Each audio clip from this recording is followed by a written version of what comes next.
A climber struggles on the side of the mountain. He's so close to the summit of Mount Everest that he can taste it. He just needs to triumph over this last difficult section, and he will have fulfilled his lifetime dream of standing at the top of the world. He needs to hurry, though. At this altitude, the air is so thin and the temperature is so cold that your body is slowly dying. There's a reason this topmost section of the mountain is known as the death zone.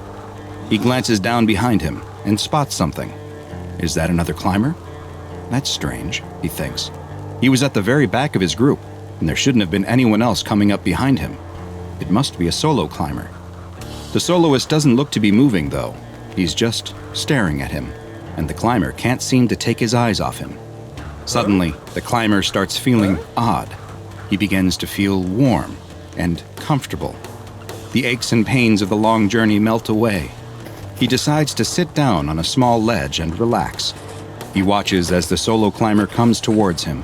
He must be a professional with the way he effortlessly moves up the mountain. He watches him make great time, getting closer and closer. He loses sight as the solo climber reaches the same difficult section he had been struggling with. He imagines the solo climber will soon zip past him on his way to the summit. But just then, the soloist pops up right in front of him. He clasps his hands on the climber's shoulders and pulls him close, staring into his eyes with those dark, black goggles. They feel like they're pulling him into their depths, and there's nothing he can do to resist it. The climber tries to scream, but all that comes out of his mouth is silence. Hi, I'm Dr. Bob, and this is SCP-1529, also known as King of the Mountain. But first, a quick personal request from me. I need your help to spread the word about the lesser-known anomalies in the SCP Foundation's archives. The best thing you can do to help me is subscribe, turn on notifications, and then go tell your friends to do the same. This is a huge help and will let me bring you more and more SCP videos. Now, back to our file. SCP-1529 is an entity with a humanoid appearance that resides near the summit of Mount Everest in Nepal. It is only found above 8,000 meters, which places it in the part of the mountain referred to as the death zone, where oxygen levels are too low to support human life for any extended period of time. It is roughly equivalent to an average human male in height and weight, and its outer appearance resembles normal mountaineering clothes, with a heavy parka, pants, and boots that are all white in color. Its face is completely obscured by a large hood, with the only visible detail being a pair of large, dark goggles. SCP-1529 has never been seen wearing any other outfit, and in fact, it is unknown whether these are articles of clothing at all, or if they are actually a part of its body. The SCP Foundation first became aware of an anomalous entity lurking near the top of Mount Everest in the 1970s, when climbing expeditions to the summit became more commonplace among professional and amateur mountaineers alike. Rumors began to spread and told of a monster that was killing unfortunate climbers. In 1999, the body of George Mallory, who is believed to be the first person to reach the top of Mount Everest, was located, and photographic film found on his body was developed. From those pictures, it is now known that SCP-1529 was present at least as early as his 1924 expedition. When sufficient daylight and a lack of cloud cover allows observation of the peak by telescope, SCP-1529 can be seen sitting or lying on the mountain, apparently motionless in an inactive state. These motionless periods have been seen to last anywhere from 17 minutes to as long as 8 months. When active, though, it can be seen summiting and descending the upper portion of the mountain, though it never uses any climbing tools and will ignore established climbing ropes and ladders that have been installed by other climbers. It has also been observed easily traversing portions of the mountain that are considered too difficult or altogether impossible by experienced climbers. Additionally, SCP-1529 is not impacted by the freezing temperatures, extreme wind speeds, or low oxygen levels at the top of the mountain, and it has never once been seen to stumble, fall, or even lose its grip. It is unknown what prompts SCP-1529 to become active or enter a resting inactive phase, nor has there been any established correlation of these phases to weather, time of year, or traffic on the mountain. Its active periods have been observed to last between mere hours to several days, but the exact amount is hard to know for sure. Nighttime observation of 1529 has so far been impossible, even with thermal imaging cameras, since it produces no heat, with its temperatures being the same as that of the surrounding environment. When in its active phase, if a human climber passes the 8,000-meter mark, then SCP-1529 will begin to make its way towards them. putting itself in the path between the climber and either the summit if they are ascending, or their camp if they are descending. It seems to prefer to go after solo climbers, or those that are significantly ahead or behind their climbing group, but it has been observed targeting climbers in a group when a solo opportunity is not available. Once SCP-1529 is within eyesight of its targeted climber, it will attempt to gain their attention and then lock eyes with them, which produces a hypnotic effect. The climber will find that they are unable to break eye contact with SCP-1529, and will then begin to experience feelings of warmth and euphoria, similar to the effects of hypothermia and hypoxia, also known as altitude sickness. The victim will feel the overwhelming desire to sit down where they are, and once they stop moving, SCP-1529 will quickly close the distance between them. Once SCP-1529 reaches the victim, death is almost a certainty. An examination of bodies has shown the cause to be from hypothermia. Strangely, it's been observed that victims seem to succumb within just 1 to 2 hours after having first made eye contact with SCP-1529, a period of time much shorter than usual for climbers trapped on the summit of Everest. After death, the victims' bodies experience an accelerated rate of decay, and after mere hours or days, the bodies become rotted and mummified at a level comparable to bodies that have been exposed to the wind and cold of the mountain for decades. Many of the over 200 deaths on Mount Everest have been attributed to SCP-1529, and the rare survivor of an encounter is almost always due to the intervention of another mountaineer, who was able to offer assistance to the entranced climber before SCP-1529 was able to reach them. There have been several notable reports from survivors of interactions with SCP-1529. One, known as Incident 1529-1, is also the only documented instance of SCP-1529 descending below the 8,000-meter mark. During the incident, the entity entered Camp 5, located on the northern approach of the mountain at 7,775 meters, which resulted in multiple deaths, including 2 Foundation personnel who were operating the monitoring posts. One climber, who had initially believed to have been killed in the incident, was discovered to still be alive 2 days later when Foundation personnel were conducting investigations at the camp. He was safely removed from the mountain, though he required the amputation of several frostbitten fingers and toes. During an interview with a Foundation agent, they described spotting SCP-1529 just 10 minutes after leaving the summit of the mountain. After locking eyes with the entity, they began to feel happy, comfortable, and relieved, like they were back at home next to a warm fire. But then suddenly the warmth was gone, and they experienced a sensation of cold more powerful than anything they had felt before. They were stuck, and could only watch as 1529 made its way towards them. When it finally reached them, it placed its hands on their shoulders and pulled them up into its face so that they were staring right into its black goggles. Images began to appear in the dark depths of the goggles. People warm and happy, sitting next to fires, in hot baths, or sunning on a beach. They tried to resist the strange pull of the creature with all of their might. They then heard something in their mind, a question from SCP-1529. It asked, "You would refuse my gift?" The stranded climber struggled to answer, using all of their willpower and strength to move their lips and whisper a single word. Yes. SCP-1529 responded by showing more images of people, but this time, they were bodies lying dead in the snow. Countless victims trapped on Mount Everest forever. SCP-1529 made them watch their deaths play out in long, drawn-out detail, a witness to every second of their demise. The climber was sure they would soon join them, but then they found something deep inside of them, a spark of life, a will to resist. They clenched their fist, and with their final ounce of strength, they punched SCP-1529. The goggles appeared to crack, and the next thing the climber knew, they were woken up by the Foundation recovery team. Following this encounter, the climber never attempted to summit another mountain. When they eventually passed away some years later, an autopsy revealed that their cause of death was consistent with extreme hypothermia, frostbite, and cerebral edema, despite not having been in a cold environment or above 500 meters in altitude in the previous 12 months. SCP-1529 has been classified as Euclid and is to be kept under telescope and satellite surveillance whenever possible, though telescope observation should make use of a delayed video feed, as observers have reported seeing SCP-1529 appearing to stare back at them, and reported feeling symptoms consistent with an encounter, including hypothermia and frostbite. The Foundation maintains communication with civilian mountaineering expeditions to prevent summiting attempts when SCP-1529 is active. The bodies of any victims are to be removed from the mountain if possible for autopsy, with their deaths being officially classified as having been from natural causes related to altitude sickness and hypothermia. Any survivors of encounters with SCP-1529 are to be debriefed and administered amnestics. Mobile Task Force Psi-29029, also known as Alpine Echo, is to remain on standby at all times at a permanent monitoring station, with on-duty members remaining in a pressurized environment acclimatized to 7,900 meters above sea level, allowing them to quickly deploy via helicopter if need be.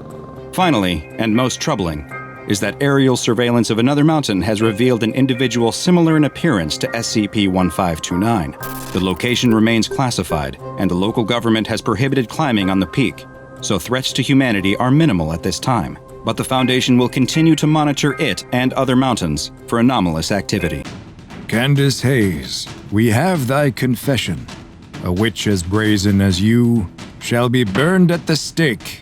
The crowd gathered in the small room bursts into a cheer as the judge hands down the sentence. The accused woman doesn't react, though. She looks neither scared nor afraid, but simply resigned to her fate. No time is to be wasted in carrying out the punishment that the judge has decreed. A pair of constables grab the woman by the arms and take her away. A mob follows along as the woman is led through the town, taunting and jeering, calling her a witch, a wife of Satan, and worse names. She doesn't seem affected by them, though. In fact, she looks as if she can't even see them. Her attention is focused solely on one mysterious woman who walks along with the crowd, and yet somehow seems disconnected, as if she isn't truly there either. The two women maintain eye contact as the constables keep pushing the condemned woman along. They lead the woman outside of town to a tall hill. The ropes binding the woman's hands are cut, and she has just a moment to rub her sore wrists before she is forced to the ground and lashed to a piece of wood as another group tosses the last logs onto a nearby pile. Once she is securely tied down, the constables step away. But then another man wearing a hood approaches. He carries a large club and without hesitation begins beating her legs. The woman's composure finally breaks and she cries in pain from the cracking of her bones. The crowd only cheers louder at the screams from the witch. The beating has left the woman's legs mangled, but this is far from over. The woman, still strapped to the wood, is placed on the pyre, where she hangs like a scarecrow above the combustible material. The judge steps forward out of the screaming mob, carrying a torch. He loudly exclaims that for her crimes, she will be burned until dead. But the judge doesn't step forward. He instead announces that another will have the honor of lighting the flame. Another man steps out of the crowd and takes the torch from the judge. He walks towards the pyre and looks up at the woman. She is exhausted from the beating, but she lifts her head. She doesn't look at the man with the torch, though. She's looking past him, locking eyes with the mysterious woman who walked along with the crowd. The man looks angry, slighted that she won't even meet his eyes in this final moment, and without another moment's hesitation, he tosses the torch onto the pyre. The wood lights instantly, the tinder combusting and turning into a huge roaring fire. The crowd also erupts into even louder cries of celebration as the woman screams from inside the blaze. The man watches as the woman is lost behind the fire and the smoke, and eventually, her cries too are hidden behind the crackles and pops of the flames. He doesn't move until the fire has nearly burned itself out. Most of the crowd has left at this point, having gone back to their homes, content with the role they played in doing the Lord's work. As the constables pull a charred torso down from the wood and unceremoniously toss it over a steep side of the hill, the man finally turns and starts to walk away, a tear rolling down his cheek. The judge approaches and places a hand on the man's shoulder. There, the judge says, attempting to comfort the man. You'll find a new wife soon enough. Hundreds of people were accused of witchcraft in colonial America, and while it is likely that many were falsely accused, there is reason to believe that some were under the influence of, or were themselves, what we now describe as anomalies. And SCP-3998 is just such an example, better known as the Wicker Witch Lives. SCP-3998 is a human cadaver which dates from the late 17th century that is covered in fourth-degree burns and is missing its legs. There is also evidence of extensive blunt force trauma, but it is not known if the beating or the burning was the ultimate cause of death. At some point, the remains were collected and fastened into a scarecrow that is held together with wicker, nails, and wire. While a scarecrow fashioned from a cadaver is rather unconventional, what brought SCP-3998 to the SCP Foundation's attention were its other anomalous attributes. It constantly secretes a flammable liquid from its bones that primarily consists of ethanol and human fat, and every night between 11 p.m. and 4 a.m., the corpse ignites.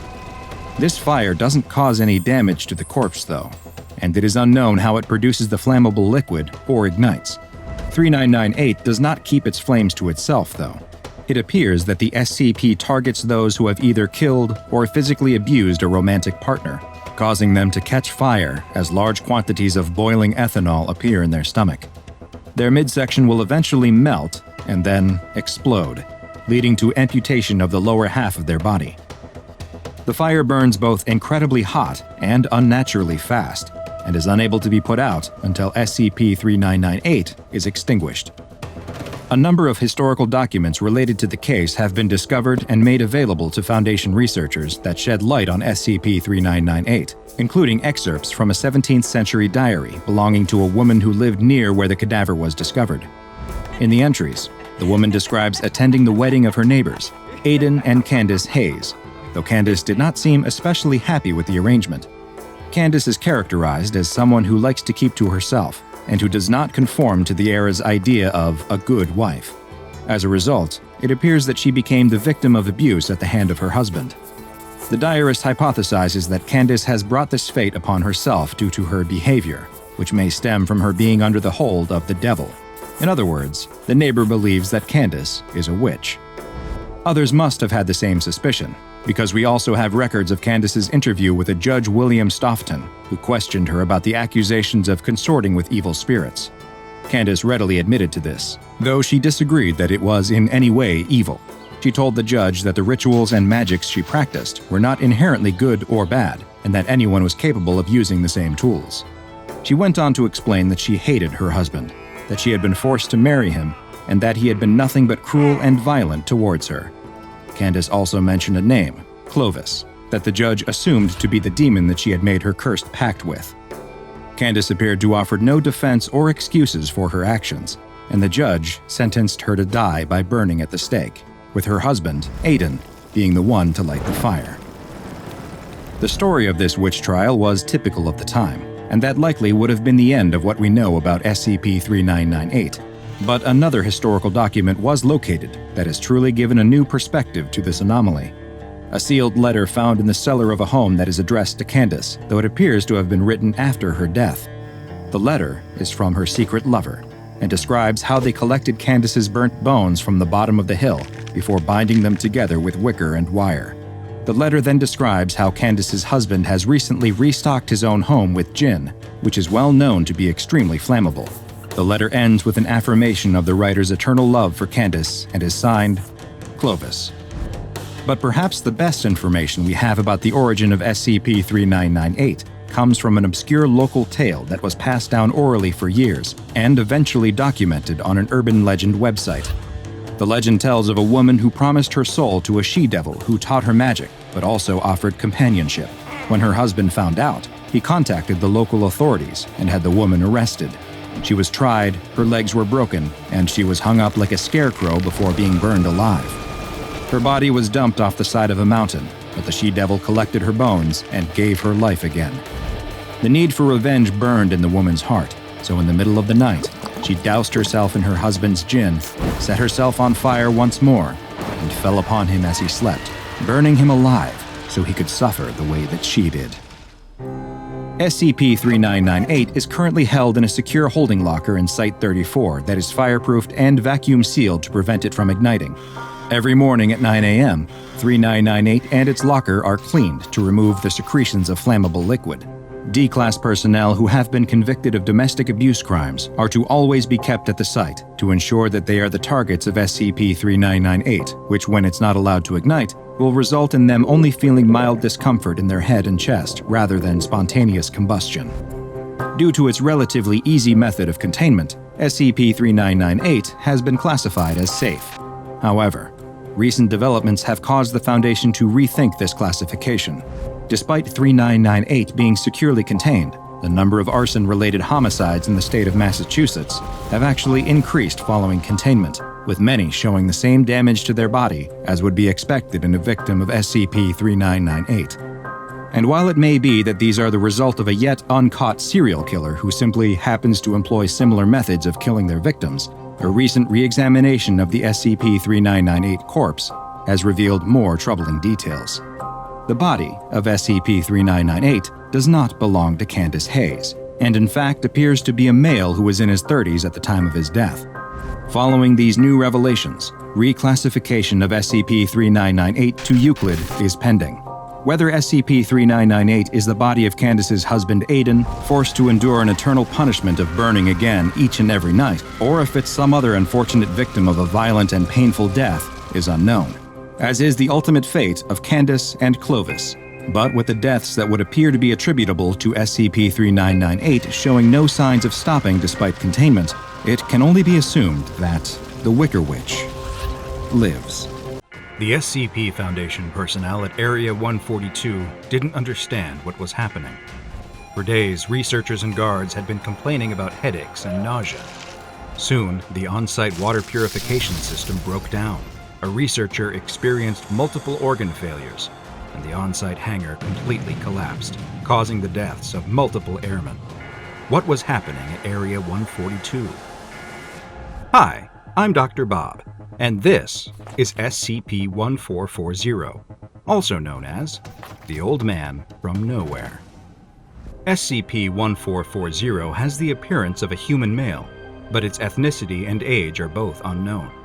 When asked any details about itself or its past, including its name, birth date, or place of birth, SCP-1440 refuses to answer, though it's unknown if it is refusing to give this information, or if it simply does not know the answer to these questions.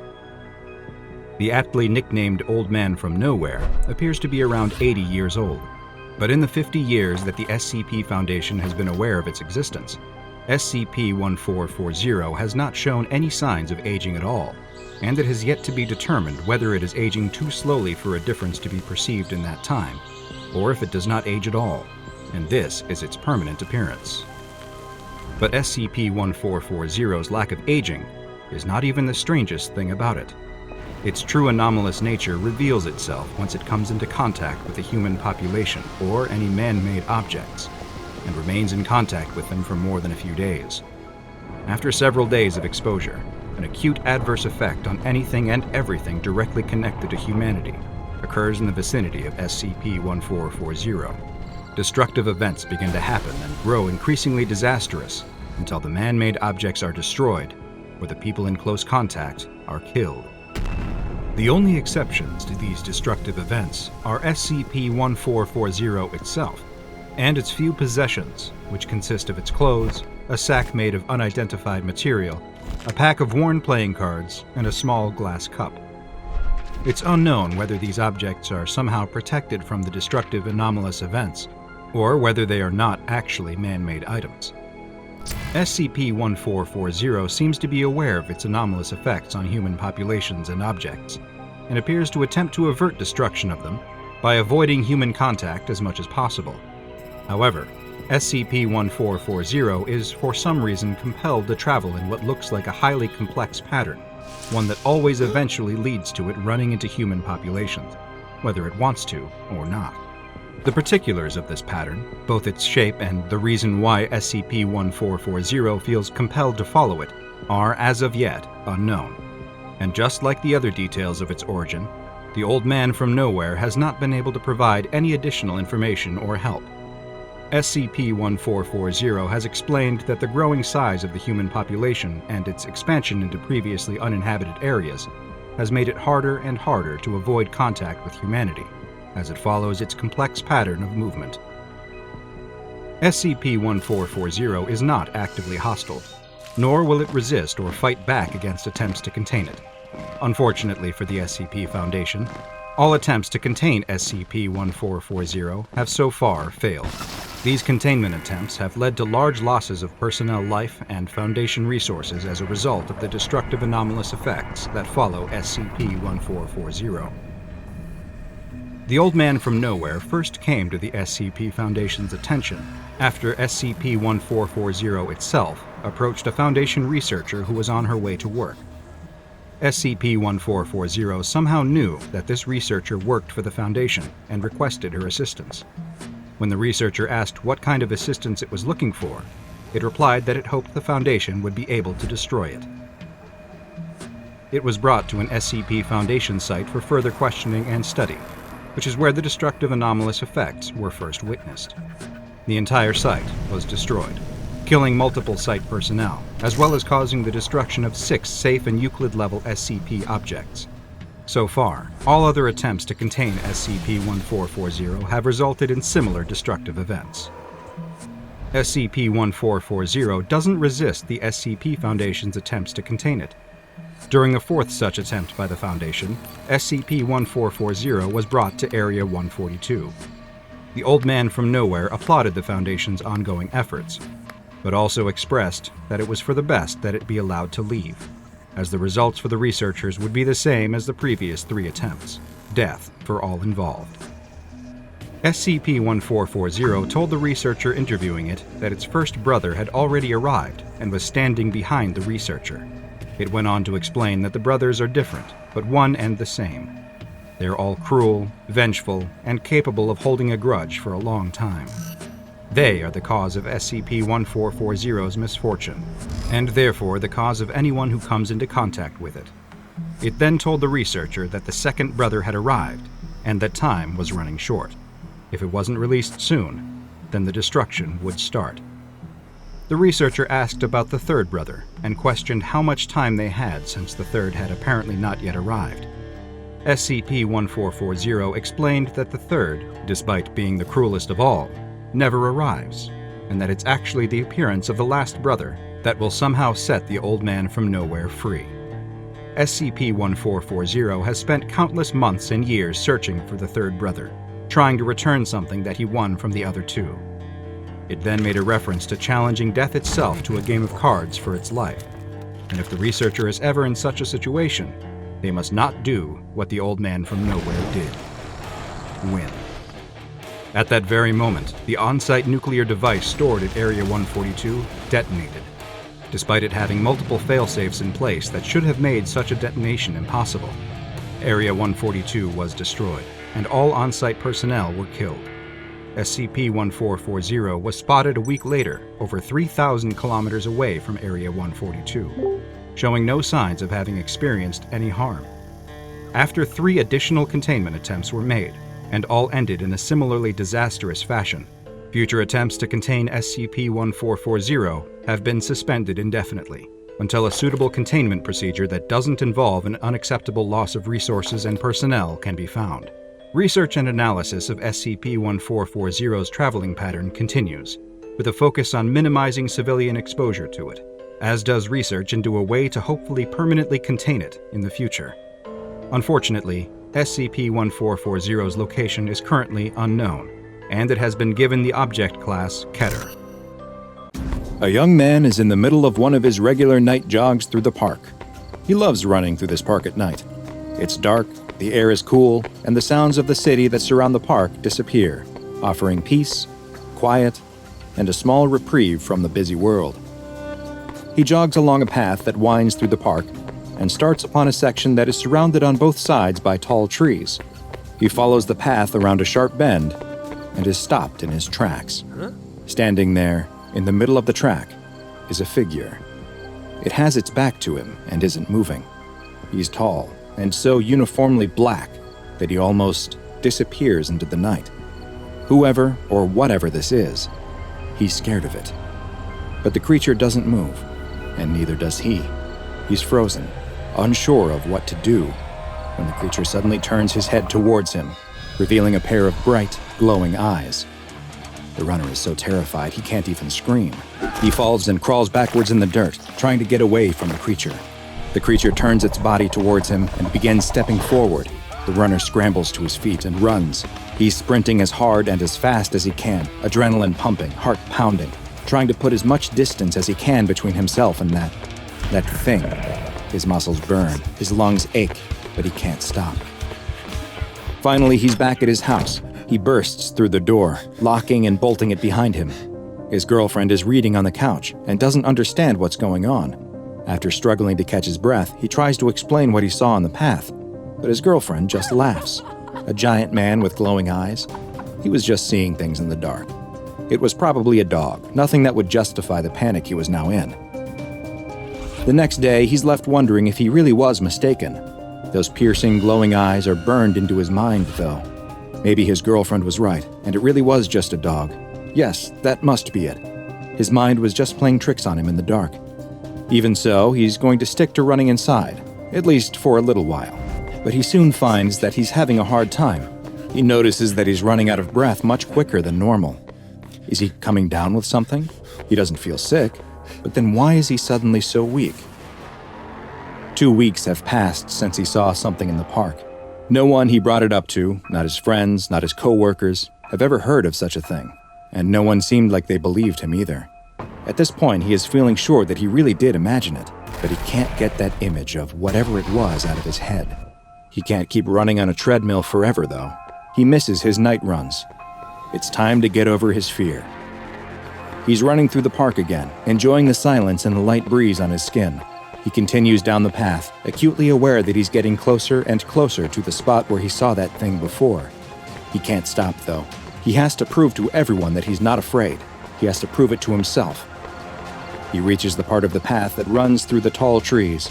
Just like before, the sounds of the city melt away, the only sound coming from his steady, heavy breathing. He follows the winding path and feels his heart starting to race, but he has to keep going. He rounds the same corner and nothing is there. He slows to a stop. Of course nothing is here. Nothing ever was. He really did imagine it. Or did he? Buongiorno. Today's file comes from the Italian branch of the SCP Foundation, SCP-015-IT, also known as the Boogeyman. SCP-015-IT is a humanoid entity that stands just under 2 meters tall. Its body is devoid of any hair, and its dark, black skin absorbs 98% of all light, making it virtually invisible in low light. Its head lacks a nose or ears, but these missing features are hardly noticed, because if you see 015-IT, its eyes are what demand all of your attention. While the Boogeyman's skin is completely black, its eyes contain light-producing organs on the irises, causing them to glow in the dark, like a deep-sea predator. Its mouth contains 8 pointed teeth on both the upper and lower jaws, and a long 28-centimeter forked tongue. The 2 tips of its tongue each have a hollow, needle-like organ that leads straight into its esophagus. More on what it does with that specialized biological feature soon. Physically, SCP-015-IT is rather slight, but it is surprisingly strong and easily able to overpower an adult human. Its skinny arms are much longer than an average human's, and each of its 4 fingers ends in a razor-sharp claw. It has also been shown to be quite resistant to physical injuries and possesses the ability to heal wounds and damage to internal organs at a hyper-accelerated rate. SCP-015-IT is primarily active at night, which is unsurprising given its skin's natural camouflage in the dark. The Boogeyman hunts mammals, with humans being its preferred prey, but it does not feed on flesh. Instead, SCP-015-IT draws its sustenance from the adrenaline and noradrenaline produced by its quarry. Adrenaline and noradrenaline are chemicals the body produces to increase heart rate, blood flow, and provide more energy to the muscles in moments of stress, or in the case of SCP-015-IT, extreme fear. And it has developed a hunting method to cause this exact reaction in humans. 015-IT will usually hide in dark spots, trying to keep out of sight as much as possible as it stalks its next victim. If it has been able to remain unseen, it will wait for a moment when its prey has become distracted, so it can silently approach them. Once close enough, it will leap towards its unaware victim, grab them, and quickly bite them on the side of the torso, near where the adrenal gland is located. It uses its large teeth to anchor its mouth in place, as it uses the needles on its forked tongue to probe into their body. With one needle, it pierces directly into the adrenal gland and begins draining the blood that is now rich with fear-induced adrenaline. At the exact same time, the other needle releases a mild sedative, allowing 015-IT to feed and then depart without risk, as the victim remains immobile. Another anomalous effect occurs when someone is unlucky enough to actually see the boogeyman.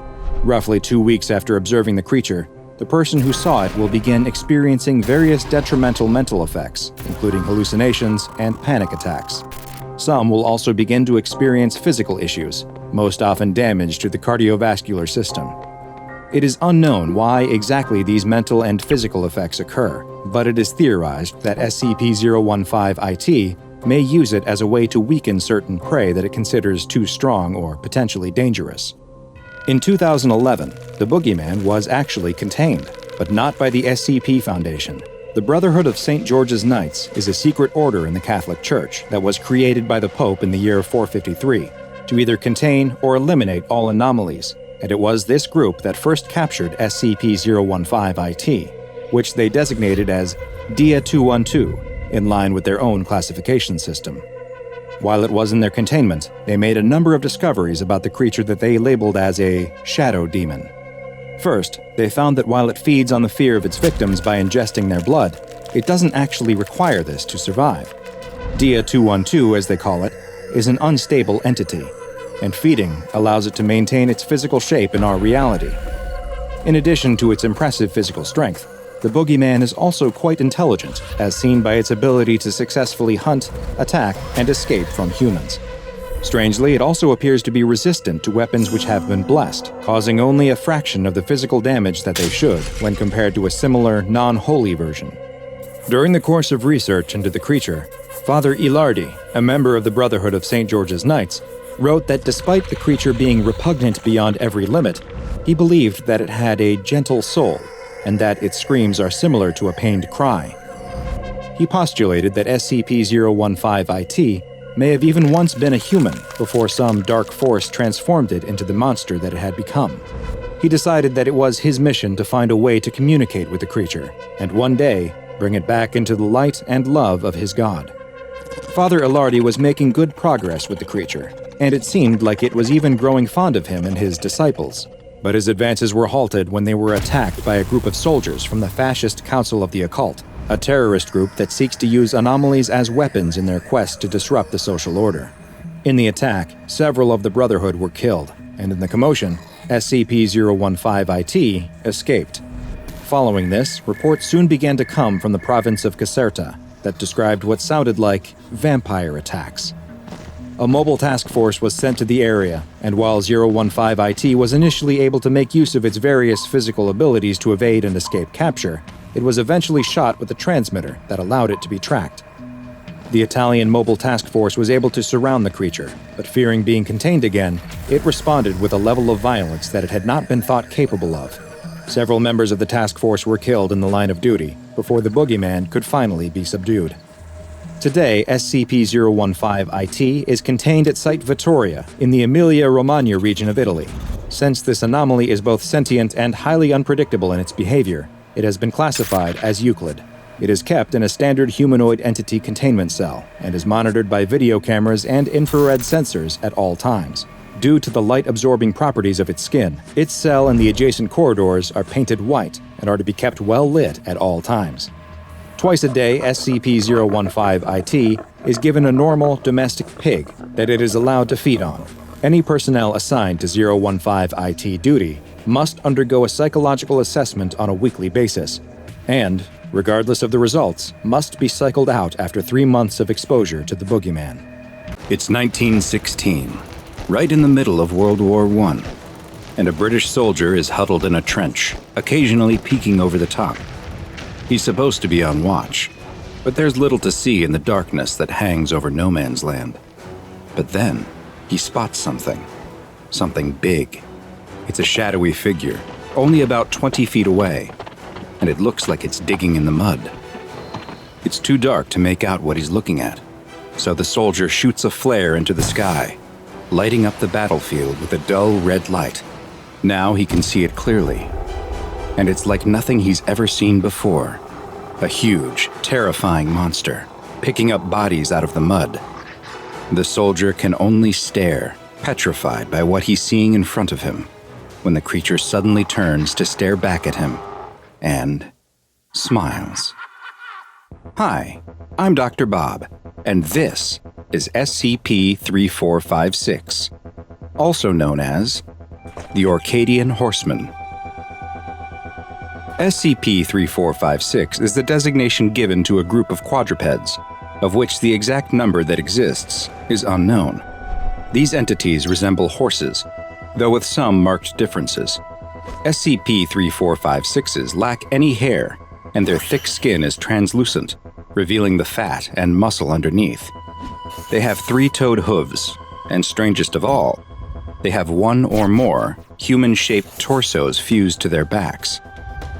Each torso has a pair of arms and a head, but no legs, the torso seeming to meld directly into the back of the creature's horse-like body.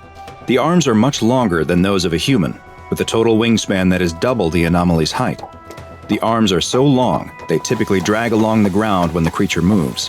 At the end of each arm are 5 sharpened bones that protrude from where fingers would normally be. Instead of a nose, most instances of SCP-3456 have a hole in the middle of the face, which is capable of producing a high-pitched scream that is as loud as a jet engine. SCP-3456 instances vary in size, with the largest recorded manifestation standing 30 meters tall and 15 meters long. Their bodies have also shown to be quite resilient and are completely impervious to conventional weaponry. The anomalous creatures have displayed a high level of adaptive intelligence, using complex tactics like setting up ambushes through the use of property destruction and psychological manipulation to lure targets into traps. This high level of intelligence has led many at the Foundation to believe that SCP-3456 is sapient.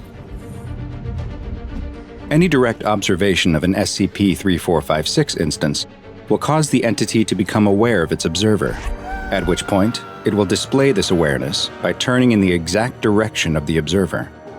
Once an instance of SCP-3456 has spotted its observer, it will engage in predatory behavior, stalking its witness and pursuing them far beyond the initial site of manifestation, all the while concealing itself and using camouflage as it chases them.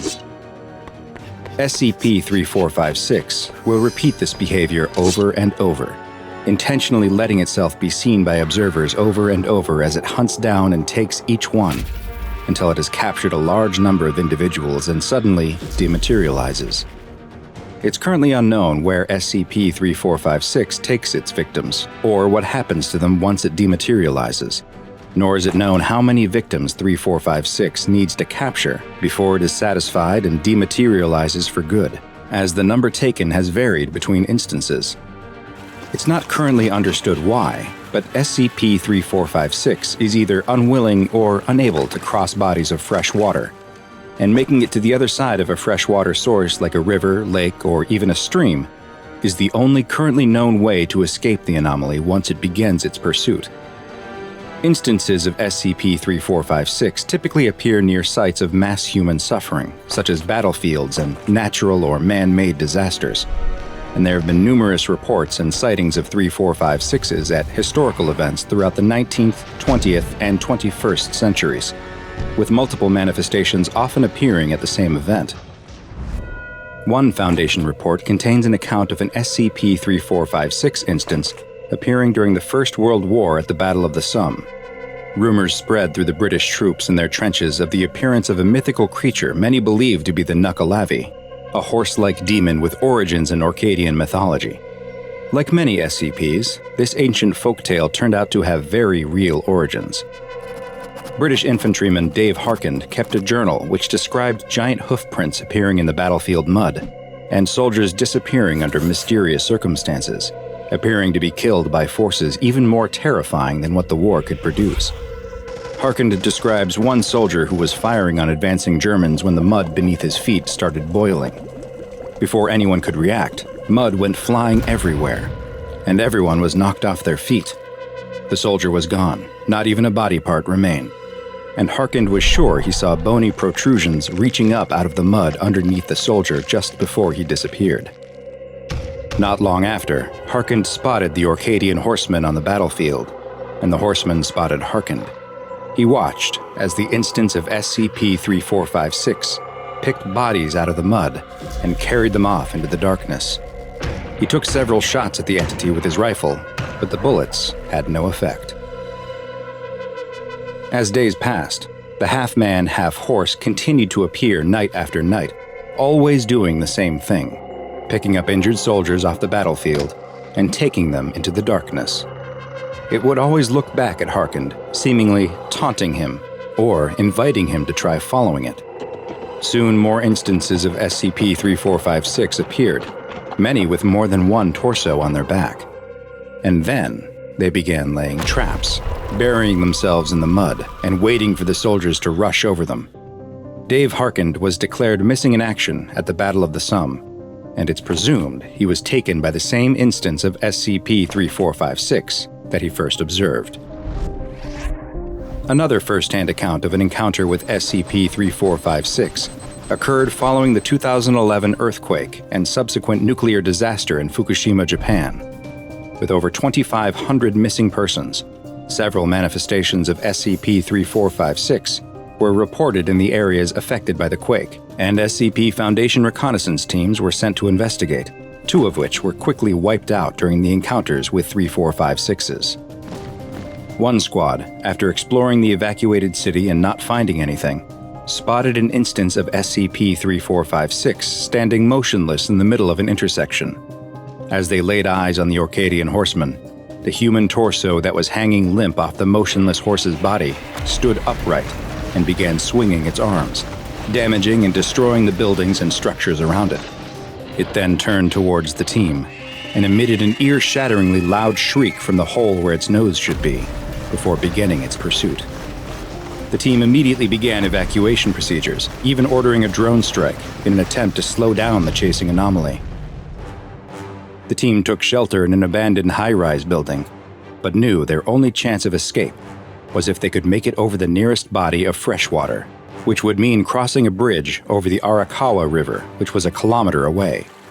The team was 50 yards away from the bridge with no further signs of SCP-3456 when one emerged from a side street right next to them. Small arms fire was used against the creature, and 2 rocket-propelled grenades were fired at it, but all had no effect. A flashbang detonated in the anomaly's face bought enough time for some of the squad to make it across the bridge and escape. But 2 members of the team were carried away by SCP-3456, with the last image captured by one of the squad's helmet-mounted cams being a shot of the Orcadian horseman smiling just before it demanifested. SCP-3456 is currently uncontained, and due to its extremely dangerous nature and the lack of any containment procedures, it has been designated Keter Class. Any personnel who observe the entity are to be treated with Class G amnestics, and their assigned treatment facility must be located within 1 kilometer of a body of fresh water. The Foundation has an ongoing project to attribute any historical references to SCP-3456 to myth, shell shock, hysteria, or PTSD, and any reports of loss of life or property damage involving the anomaly are to be replaced with explanations that attribute the cause to other natural or man-made events. Regions where SCP-3456 is more likely to appear are to be closely monitored with personnel ready to assist in evacuation efforts.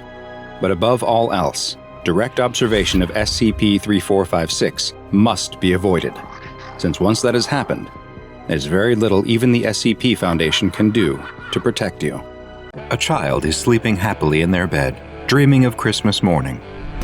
What they don't hear, as they sleep, is the sound of SCP-4666 slipping into their room. SCP-4666 watches the child for just a moment before reaching into a giant bag. Hi, I'm Dr. Bob, and this is SCP-4666, also known as the Yule Man. SCP-4666 is thought to be a single humanoid entity, but one that has been alive for an incredibly long time. Those who have come into contact with SCP-4666 and lived to tell the tale describe him as being very tall, between 2 and 2.3 meters. He also appears to be very old and very thin. He always appears without clothing, even when the weather is below freezing and would be much too cold for any normal human to survive. Though the true extent of his anomalous properties are still unknown, SCP-4666 seems to be able to travel instantaneously to any location on Earth above the 40th line of north latitude, and may actually be able to travel anywhere on the planet.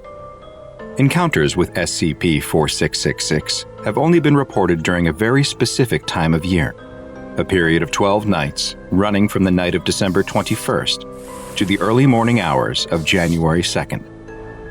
This period is known as SCP-4666's active phase, and the encounters with the anomalous humanoid creature have been termed Weissnacht events. During these events, SCP-4666 appears at family dwellings, all of which, so far, have a few things in common. 1. They are all isolated in rural areas. 2. They are in locations with snow that covers the area for the duration of the event. And 3. They are all home to a family with at least one child under the age of 8. In places that match all of those characteristics, Weissnacht events sometimes occur and always follow the same basic progression. During the first 7 nights, the children will report seeing a strange figure within the vicinity of the home. The entity will seem to be watching the home from a distance, such as from across a field or from the edge of a nearby forest. Some children have even reported waking up at night to find SCP-4666 watching them sleep through a window. On nights 8 through 11, other family members will report hearing the entity, such as footsteps on the roof or in the attic. A bad-smelling odor will also start to be noticed in the house, but no source of the smell is ever found. These strange occurrences will often lead the family to think their house may be haunted, or that they're being terrorized by a madman. Finally, on the 12th night, one of 2 scenarios can occur. In the first, which happens roughly 15% of the time, families will often report that they heard footsteps during the night inside of their house, but there is never any sign of forced entry like broken windows or doors. In the morning, the children will find crudely made toys at the foot of their beds. For the lucky ones, this is the end of the Weissnacht event for them. The roughly 85% who experience the other scenario are considerably less lucky.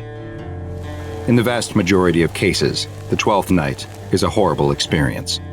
SCP-4666 still enters the home on the final night, but rather than leave presents for the children, it incapacitates the family and moves them all into a single room, where it proceeds to kill them one by one in view of the rest of the family. The exact method of killing varies from event to event, but there's almost always an element of torture that occurs before they are finally killed, and this torture may serve a ritualistic purpose. The entire family is killed except for one of the children who is under the age of 8. This child is instead abducted and placed into a giant bag SCP-4666 carries with it. SCP-4666's existence was first noted in 1974 by the Foundation's then-new Anomalous Signature Recognition Program, which alerted the Foundation to several suspiciously similar home invasions and murders that occurred throughout the Northern Hemisphere on the night of January 1st. Further research uncovered evidence for what was most likely other Weissnacht events every single year, dating back all the way to the late 18th century, with there being, on average, a little more than 3 events per year. And there's even been evidence of references to what may be SCP-4666, dating all the way back to the 1st and 2nd century AD. Identical fingerprints have been found at all of the houses which match the conditions for Weissnacht events, and have been matched to a recovered partial print from all the way back in 1873. These fingerprints have characteristics that don't match any known human fingerprints, and the human-like white hairs that have also been recovered do not appear to contain human DNA, or any DNA at all for that matter. In the rare Weissnacht events where SCP-4666 does not murder the family and gifts are left behind, the gifts are anything but normal. The gifts, known as SCP-4666-As, appear to be made from the bodies of children that SCP-4666 abducted from other homes. In one case, from 2018, at the home of a family in Alaska, a life-size doll made from the body of a female child was left behind. The doll was wearing a dirty dress made from sewn-together rags that was in some places sewn directly to the skin. Her mouth had been sewn shut and painted red with human blood. Another child's fingernails had been glued over her own, and 3 fingers were missing completely. The scalp had also been replaced with another child's scalp and hair like a crude wig. Worst of all, both eyes had been removed and replaced with 2 stones which were painted to look like eyes. But most frightening of all was that the child who had been turned into a doll was somehow still alive. Authorities took the girl to a hospital where she was able to give a brief interview. She explained that the man who abducted her had killed her parents before putting her into a giant bag where there were other children too. SCP-4666 took the children somewhere deep below the earth in a cave system full of ice and bones. There, they were forced to make crude toys until they couldn't go on any longer, at which point they became toys. The girl, now known to be Ekaterina Morozova, had been abducted 2 years previously in a known Weissnacht event. She survived for only 18 hours after being discovered. An autopsy revealed many terrible injuries, and the cause of death was found to be from severe, sustained malnourishment. SCP-4666 has been classified as Keter and is currently not contained. The Foundation monitors web traffic and law enforcement channels for any evidence of SCP-4666 activity, and especially any potential Weissnacht events, such as cases of stalking reported during the 12-night active phase or other strange phenomena at houses with young children. Should a Weissnacht event be suspected to be in progress, the nearest containment task force is dispatched to attempt to contain SCP-4666 using the standard PDP-8 humanoid first contact protocols. So far, no such containment attempt has been successful. Ashen-faced villagers walk in a solemn line down a long dirt road. The light from their torches makes their faces into masks of shadows. They chant in an ancient and arcane language as they move in a procession towards the darkened cemetery on the edge of the village. It's an unpleasant duty, but a burden that they must carry nonetheless. In the middle of the procession is the one being honored tonight, one of the village elders. And in this village, to be an elder is a truly special thing. From his wizened, creaking body, his deep-set eyes milky with cataracts, his almost transparent, liver-spotted skin, it would appear that he is in his 90s. But, in fact, he is over 300 years old. The other villagers pass ghost-like through the gates of the cemetery, crowding around the elder as he hobbles across the uneven terrain. It will be his final pilgrimage, and all of them, including him, know it. He breathes a ragged sigh and mutters a prayer to the deity that he will soon be meeting. Up above, the moon shines brilliantly. Down below, a chasm yawns in an open grave with something very old and very powerful roiling underneath. The villagers do not fear it. They revere it. They worship it. It gave them everything they have. The elder stands at the mouth of the chasm, staring down into its depths with resolute silence. The village priest opens an ancient book and chants a rite in an antique tongue. His words translate roughly to our Lord, our Father, our Protector, we commit one of our own back into your hands and heart. For one thing is immutably true. The black gift is only borrowed. The black gift gives us our life, and in death, we return to the Black God. As he goes on, something rises from the pit, tendrils molded from liquid dark. They reach out and embrace the elder, tenderly wrapping around him and lifting him from the ground. He doesn't scream, though. He simply accepts his fate as the villagers pray and the tendrils pull him down into the dark. When their prayer is done, there is only silence. The torches go out. The villagers return home. It's just another night for them. There is a village in the deepest, darkest reaches of Eastern Europe, a place forgotten by time, where the locals live by old rules and even older gods. A place where strange rituals occur and people with unnatural abilities thrive. And beneath it all, the blood of a hungry, curious god runs in endless, dark rivers. It goes without saying, something incredibly strange is afoot in Chemnosht, Poland, and the SCP Foundation have designated the heart of the strangeness as SCP-6198. However, the decidedly peculiar locals have a very different name for the phenomenon: DrBob, Old Slavic for the Black God, an ancient deity said to rule dark fates and the underworld.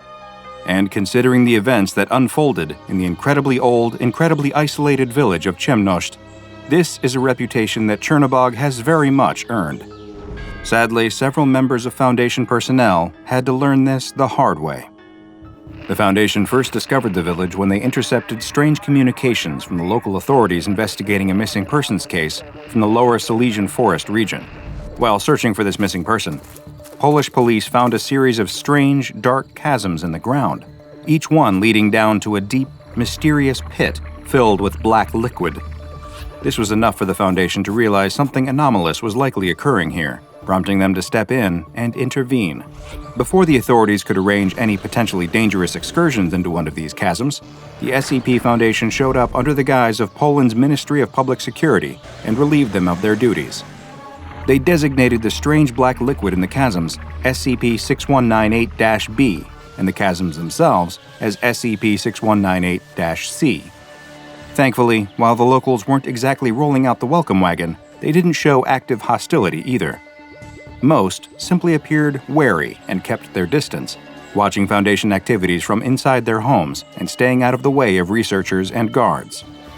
Early on, one of the biggest issues was the communication barrier, as the majority of the village spoke an otherwise dead Proto-Slavic dialect that seemed impenetrable, even to modern Polish speakers.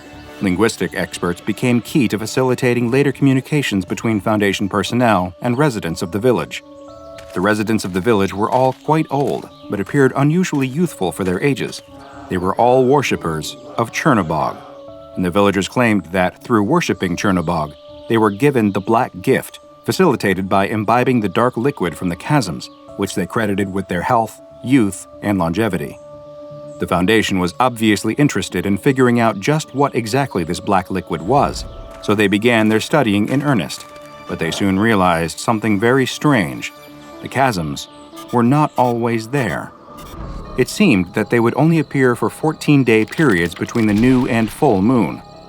The initial exploration into the heart of the village was performed by two intrepid field agents, Agent Kazimierz Nowak and Agent Maria Bakula.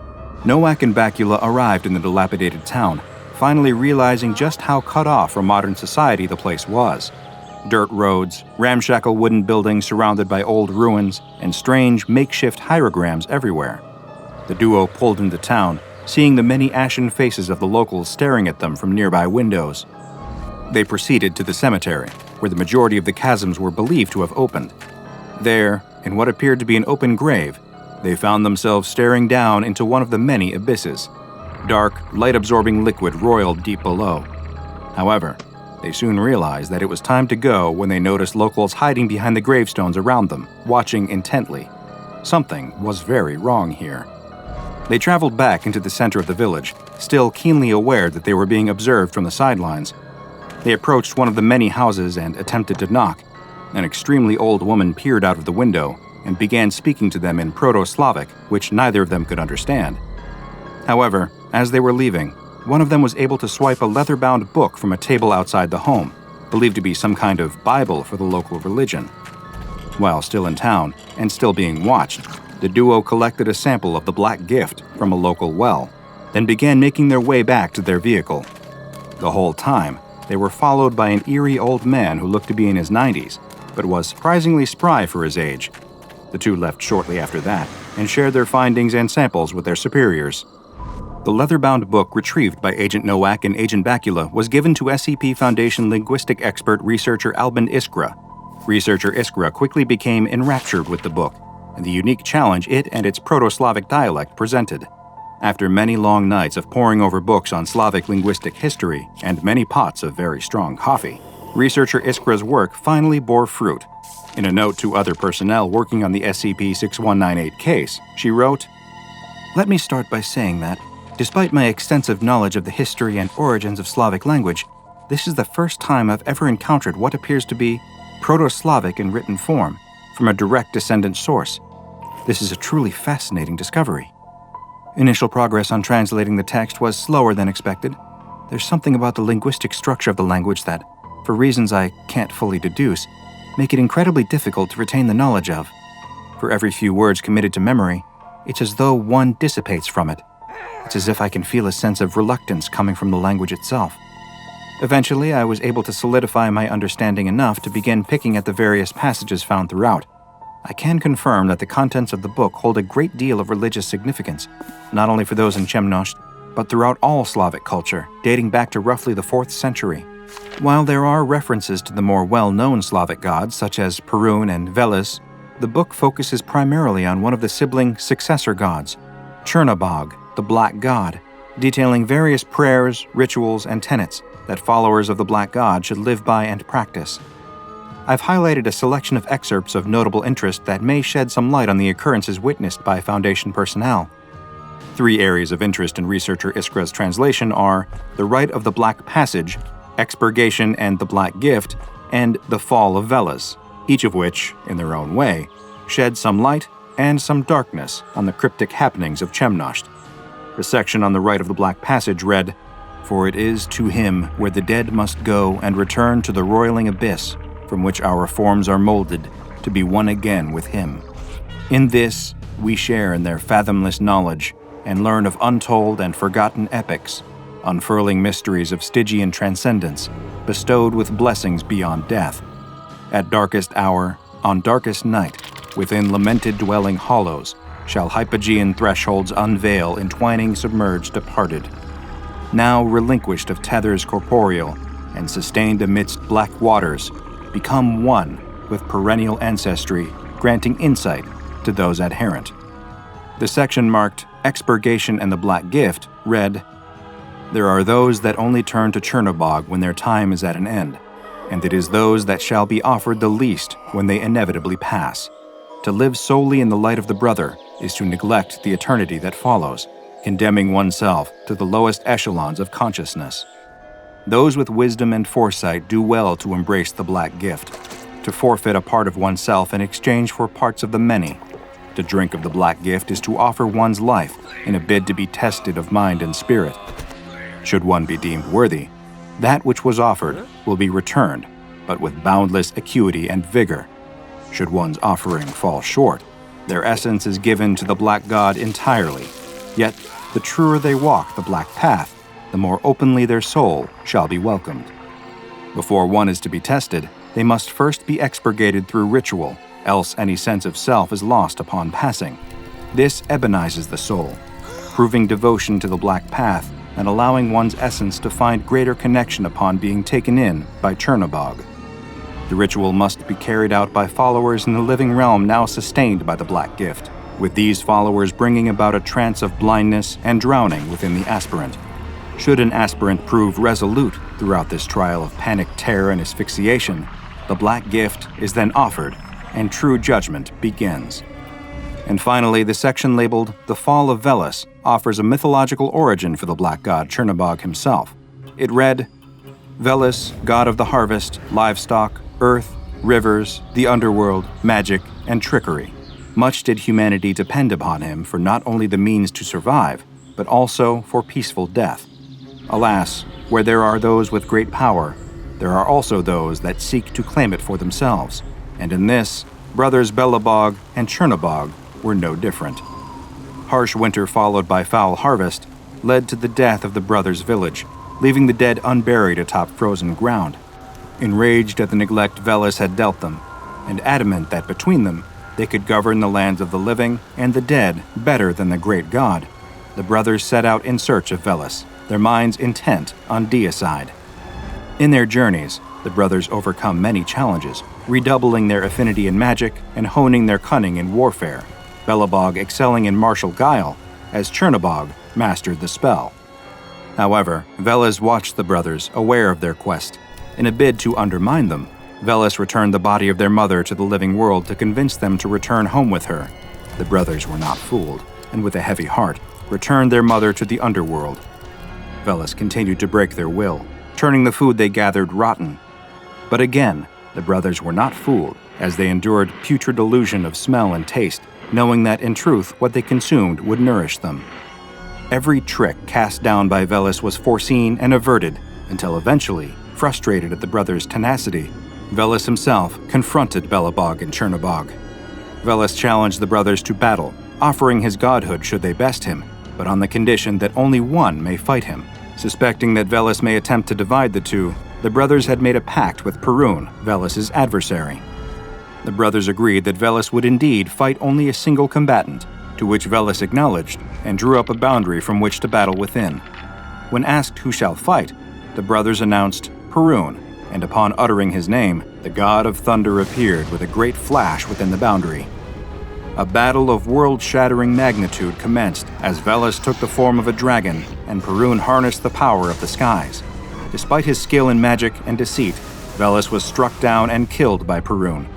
With Velis dead, Belobog claimed domain over harvest, the earth, and livestock, as Chernobog claimed the underworld, the rivers, and magic. Combining information from these extracts with contextual information they'd gathered from observation allowed them to paint a more complete picture of the goings-on at Chemnosht, as well as SCP-6198 itself. But to develop an even greater understanding of what they were dealing with here, they'd need to open a dialogue with a friendly member of the village. That villager ended up being Tessia Konieczny, a woman who appeared to be middle-aged but was, in actuality, in her mid-70s. Her youthful, outward appearance owing to the positive effects of the Black Gift. Tessia was pleasant and forthcoming with her information as Foundation researchers questioned her, allowing them to glean a variety of interesting information. For example, the Black Gift is exclusive to those who were born in Chemnosht, and many worshippers used to make their pilgrimage to Chemnosht to pledge their bodies to Chernobog in their final moments and become one with him.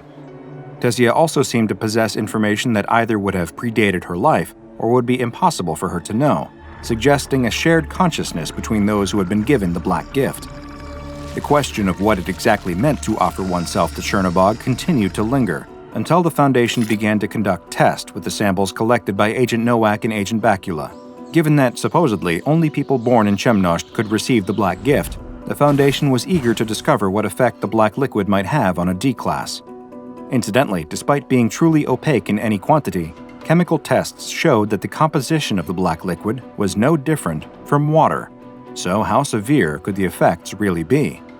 When a sample was applied to a D-Class subject's skin, there were no noticeable effects, nor were there any when the D-Class was submerged up to the neck in the substance.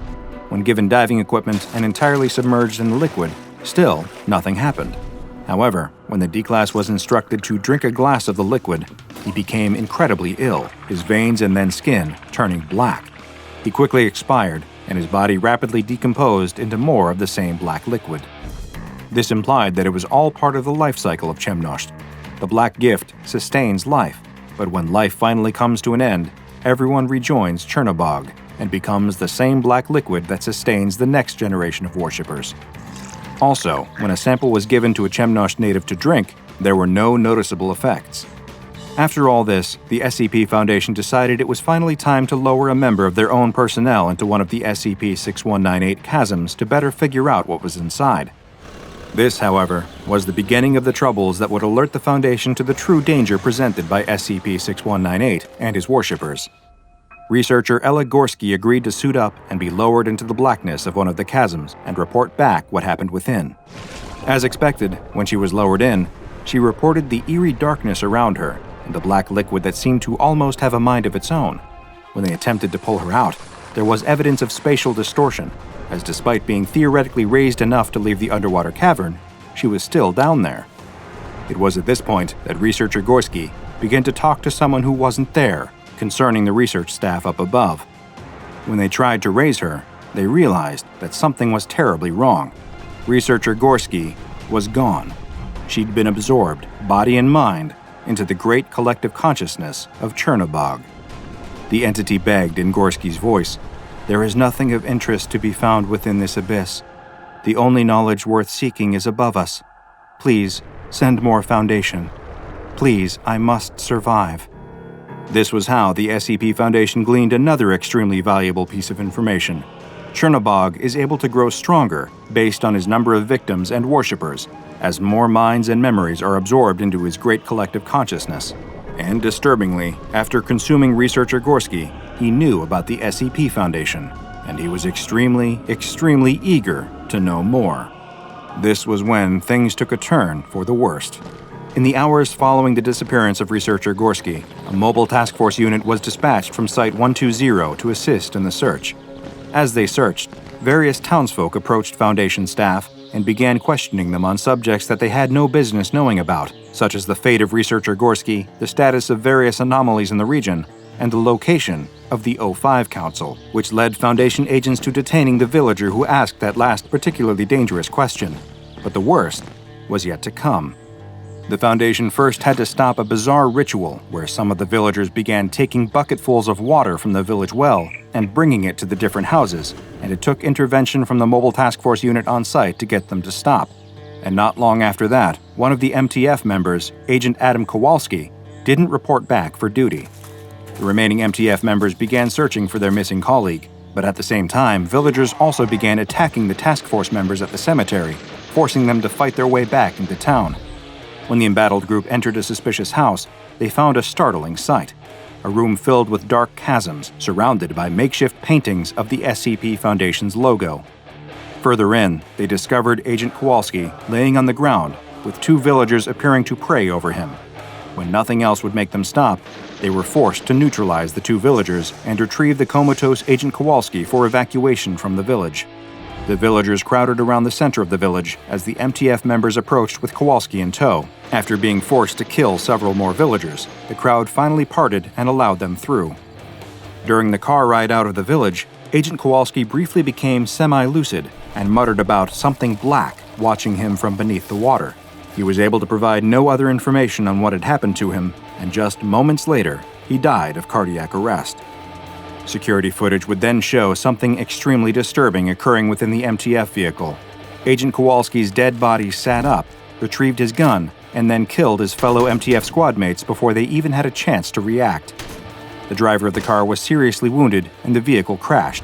Agent Kowalski's reanimated body then exited the vehicle, and screaming could be heard as he pulled the injured driver from his seat and dragged him away into the darkness. The sounds of begging, vomiting, and wheezing were heard after that, as we can only assume he was forced to ingest the black gift. No bodies were ever recovered, just various MTF uniforms floating in black liquid near the roadside. Since this incident, the SCP Foundation has dealt with the village of Chemnosht and SCP-6198 with increased caution.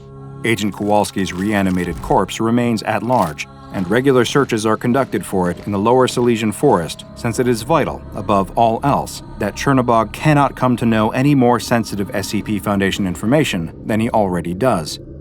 Due to his intelligent nature and capacity to learn and exploit SCP Foundation secrets, DrBob has been given the Euclid Object Class, and files pertaining to DrBob are classified to Level 3 personnel and above. The entity has been given the Disruption Class VLAM, as it is thankfully currently localized entirely to the village of Chemnosht, Poland. And given the recent events that have unfolded there, it has also been given the Risk Class Caution, since there's no way of knowing what the Black God still has up his sleeve. The girl has been sitting in the waiting room for at least 20 minutes now, curled up on a hard plastic chair and staring at an inspirational poster on the wall. Her eyes are bleary and unfocused, with heavy dark circles that indicate she hasn't been sleeping well. She tries to focus her attention on the poster and read the words, but she's having trouble concentrating. She keeps nodding off, only to jerk back to wakefulness when her head starts to sag. This is what life is like for her after weeks of insomnia. She was just about at the end of her rope, certain that this was going to be her life from now on, until she happened to see an ad in the newspaper for a study at a local sleep clinic. She doesn't think much of that sort of thing, but she's desperate for anything that might help her to get a good night's sleep. Eventually, the door opens, and a technician calls her into his office. The girl stumbles to her feet and drags herself inside. "Thanks for volunteering to be part of our study," says the technician. He's got a friendly smile and a soothing manner that instantly puts her at ease. It's obvious from his bedside manner that he's worked with lots of sleep-deprived patients before. He pulls out a clipboard and starts to make notes on a sheet of paper. "We've gone over your application and we think that you would be a really good fit for this project." "Thank goodness," thinks the girl. She had just about given up hope after that long wait. She half expected that they would simply tell her that she didn't qualify and send her home to try and figure out how to get over her insomnia by herself. "So you've been having trouble sleeping," says the technician. "Tell me about that." The girl hunches her shoulders. "There's not much to tell. I've had sleep problems for years. I have really bad sleep apnea, so I've always been a rough sleeper. I toss and turn, and I wake up at least several times a night, but it's really gotten bad lately. I can barely even drift off to sleep these last few weeks." The technician nods. "That's exactly the kind of problem that we want to look into here," he says. "For this study, we're going to monitor you as you sleep and see if we can diagnose this problem." She nods. The technician keeps talking, but she's not listening. She doesn't really care about the details. The important thing is that she's going to finally get a decent night's sleep. The technician leads her to a laboratory, a large room with several simple cots arranged along the walls. Next to each cot, she sees a bank of odd electronic machines. She doesn't immediately know what they're for, but she can guess. She's participated in sleep studies before, in hopes that they might be able to help cure her issues, and they usually connect machines like these to your forehead as you sleep so that they can read your pulse and brain activity. "Sorry, it's not the most comfortable arrangement," says the technician, "but all you have to do is sleep. There's a bathroom down the hallway if you need to get ready for bed. When you're ready, we'll prepare you for the next step." The girl doesn't care if the cots aren't all that comfortable in the technician's opinion. This might as well be the plushest feather bed to her. After changing into her nightclothes and brushing her teeth, the girl returns to the lab. She finds the technician waiting for her, holding what appears to be a perfectly ordinary CPAP machine. The girl, of course, recognizes this device. She's used these things on multiple occasions in her desperation to find a solution to her sleep apnea. They're supposed to help open up the breathing passageways to increase airflow and thus reduce the incidence of sleep apnea, but the girl has never had much luck with them. She frowns. If this study is just testing a new sort of CPAP machine, she doesn't have a lot of faith that it's going to help her much. The technician notices her dismay. "I know that you've probably used these before," he says. "This is just the first step. We want to see how your sleep cycles react to ordinary treatments before we try anything more radical." "Okay, sure." The girl doesn't have the strength to argue. She's bone tired, and she's ready to collapse into bed. Without another word, she takes the CPAP mask from the technician and straps it to her face. She climbs into bed, and the technician attaches the hose to the machine next to the bed. He switches it on, and the machine begins to emit a familiar, comforting hum. The technician attaches several electrodes to the girl's cheeks and forehead. He starts to explain that these will allow him to monitor her sleep cycles and check for any anomalous reactions. She's barely listening at this point. "I'll just be monitoring you from the next room," says the technician, pointing to a video camera in the corner of the ceiling. "So don't worry about anything. If there are any problems, I'll be watching." The girl barely has the strength to nod her head in response. She's so incredibly tired. Already she's drifting into oblivion. The room is swimming before her eyes, her mind distracted by hypnagogic illusions. The technician's voice sounds like it's a million miles away. She's practically already dreaming. Her eyes close before he even leaves the room. The technician takes his station at his desk, sitting before a bank of video monitors. The grainy gray feed from the security camera shows that the girl is fast asleep in her bunk, her chest rising and falling rhythmically with her breathing. Nothing unusual going on so far. The technician takes a sip from a mug of coffee and prepares for another boring night of watching someone else sleep. Of course, he hopes that the information gleaned from his observations might be of use in helping this girl to solve her sleep problems. And he hopes in turn, that might help other people with similar sleep apnea issues as well. But for now, he's just staring at the screen with half-hearted interest. At first, everything is quiet. The CPAP machine seems to be doing the trick, allowing the girl to breathe quietly and sleep peacefully. The technician watches without interest as the girl progresses through the different levels of sleep, the monitors in front of him reflecting the changes in her biorhythms. It isn't until she reaches her second round of REM sleep, the stage in which a sleeper dreams, that something strange happens. Under her eyelids, the girl's pupils quickly flick back and forth, almost as if she's watching a film. This is totally normal behavior, of course, during REM sleep. The technician barely even looks up as the monitors register her transition into this new sleep stage. He's been working at the sleep clinic for long enough that he knows to expect this. He might not have even looked up if his coffee cup hadn't happened to finally run out. when he hefts his empty mug, mumbling to himself in annoyance that now he's going to have to walk all the way across the facility to refill it at the coffee machine in the break room. That's when he finally catches sight of it. It happens so suddenly that at first, the technician doesn't believe his eyes. He thinks it must be a glitch in the hardware or possibly that his own eyes are playing tricks on him. He has been drinking a lot of coffee to stay awake after all. But no, it's really there. He can see that there is a second person in the room now, a large, dark silhouette standing over the girl as she sleeps. He blinks in surprise. How did someone get into the building, much less the laboratory, without him knowing?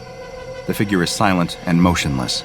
It hardly seems threatening, but at the same time, it's hard not to read someone as threatening when they break into your room and stare at you as you sleep. As he watches, the figure starts to change subtly before his eyes. Soon, it's not just a solid blob of shadow. It's coalesced into a human figure, that of a large male humanoid. Its torso bulging with muscles, its arms laced with sinews, but instead of a face, this figure has the gleaming white skull of a horse. It remains standing over the girl. The girl snorts and turns in her sleep, grunting and mumbling. She's acting as if she's caught in an especially troubling nightmare and is struggling to wake up. The creature standing over her does not react to her movements, instead, staring down at her with an eerie, unflappable calm.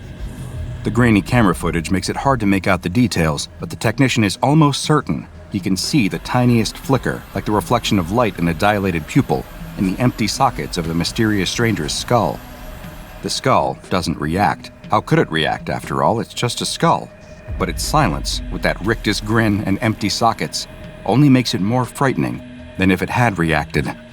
The technician gulps and rises to his feet, his knees shaking. He can't let this go on. He doesn't know what kind of practical joke is going on, but he did promise the girl that he would be responsible for her safety if anything weird happened. More to the point, the presence of this masked stranger might jeopardize the results of the study. He hurries from the office, making a beeline for the laboratory. He doesn't exactly know what he's going to say or do when he confronts this stranger. He just knows that he has to do it. But then, he starts to feel sleepy himself. The closer he gets to the laboratory, the more his own body starts to defy him. His limbs feel rubbery, his eyes feel heavy, and his thoughts start to swim. Despite all the coffee in his system, he also feels himself succumbing to sleep. He's only 50 yards from the door when he finally collapses into a heap on the floor. His eyes remain wide open, staring sightlessly ahead of him, and his mouth gapes like a fish out of water. Whatever he's experiencing, whether it's something that only he can see or something in his mind, his expression reveals only abject terror. Meanwhile, at the exact moment that the technician collapses, the figure standing over the girl in the lab blinks momentarily out of existence, as if somehow reacting to the commotion outside. And when it returns, it isn't alone. A second dark figure has also appeared in the room. It too starts life as an indistinct, only vaguely humanoid shadow, but quickly starts to gain form. This one is different from the first. It's a female body, but the figure's head has a blank face devoid of eyes, mouth, or nose. This second figure ignores the sleeping girl or her strange, stoic, horse-headed observer.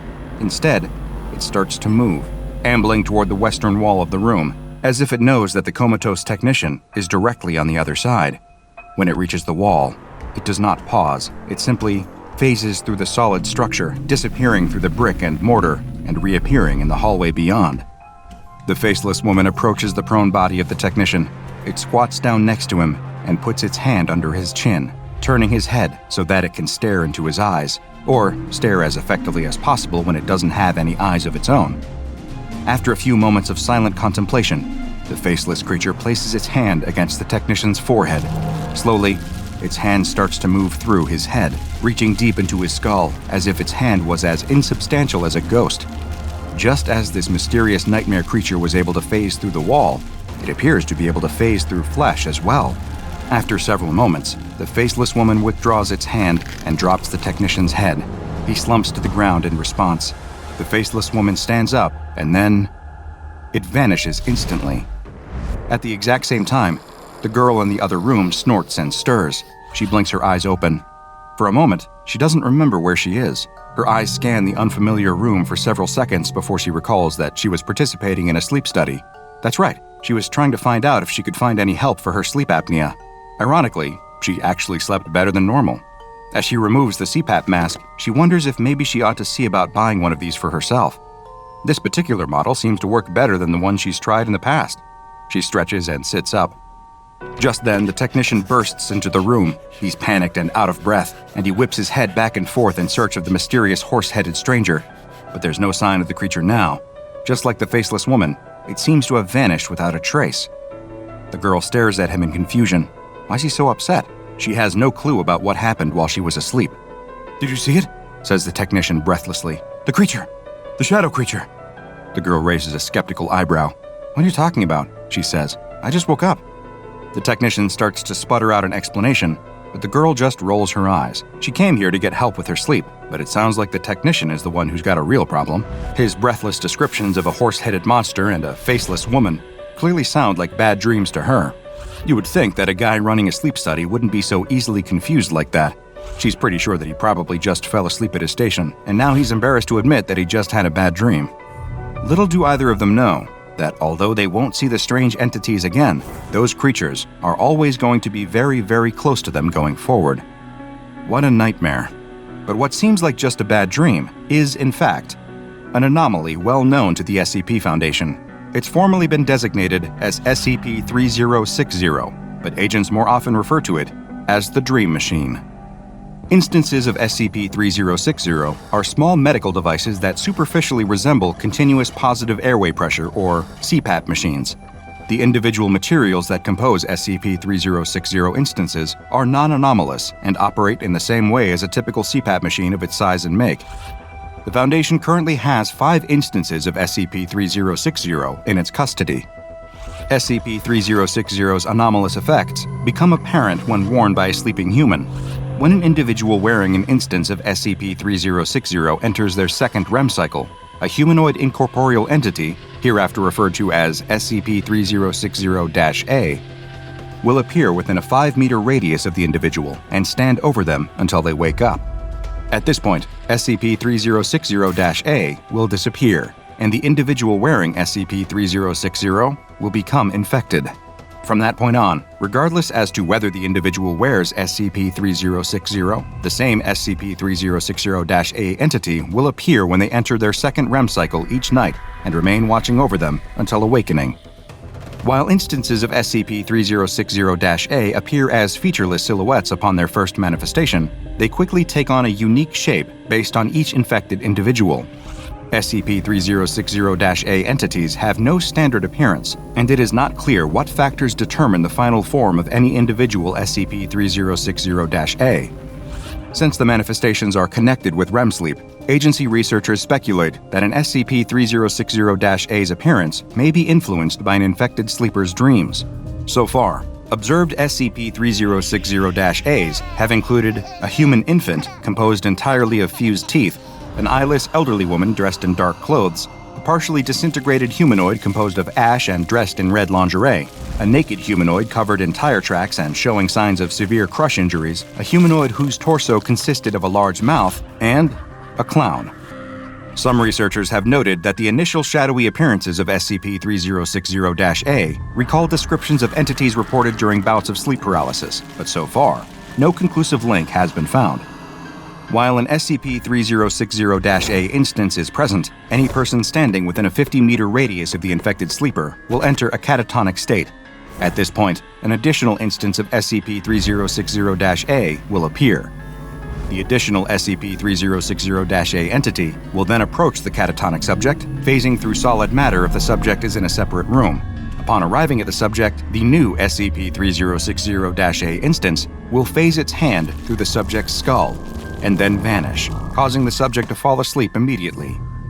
All subjects touched by the SCP-3060-A entity in this manner will become new instances of SCP-3060 infected upon awakening. Awakening an infected sleeper will cause the attending SCP-3060-A to immediately vanish and catatonic subjects to regain movement. All attempts to communicate with SCP-3060-A instances have thus far been unsuccessful. People infected by SCP-3060 will inevitably suffer long-term health effects, most often associated with severe sleep deprivation. After 3 days, infected individuals begin to display fatigue, mood changes, impaired performance, and memory problems. all of which are so severe that even obtaining a full night's sleep does little to dent their impact. Infected individuals often report frequent nightmares, though no central themes or correlations have been observed in the content of these dreams, nor do they seem to correspond with the appearance of the infected persons attending SCP-3060-A. Within a month, infected individuals will start having visual and auditory hallucinations, as well as delusions that their mind is being controlled by some outside force. Soon after, infected individuals descend into full psychosis as they become unable to distinguish the content of their dreams from reality. In extreme cases, after at least 2 months of infection, hair loss, conitis subita, partial or complete blindness, somatic complaints, cataplexy, and alien limb syndrome have been observed. Attempts by medical staff to alleviate these conditions in the long term have thus far been met with failure, although sleep deprivation has ironically proven effective in temporarily delaying the onset of more severe symptoms. If no human subjects enter the area of an SCP-3060 infected individual's effect during REM sleep for 7 consecutive days, or the infected individual dies, an instance of SCP-3060-A will appear. The SCP-3060-A entity will then proceed to search for the nearest sleeping human.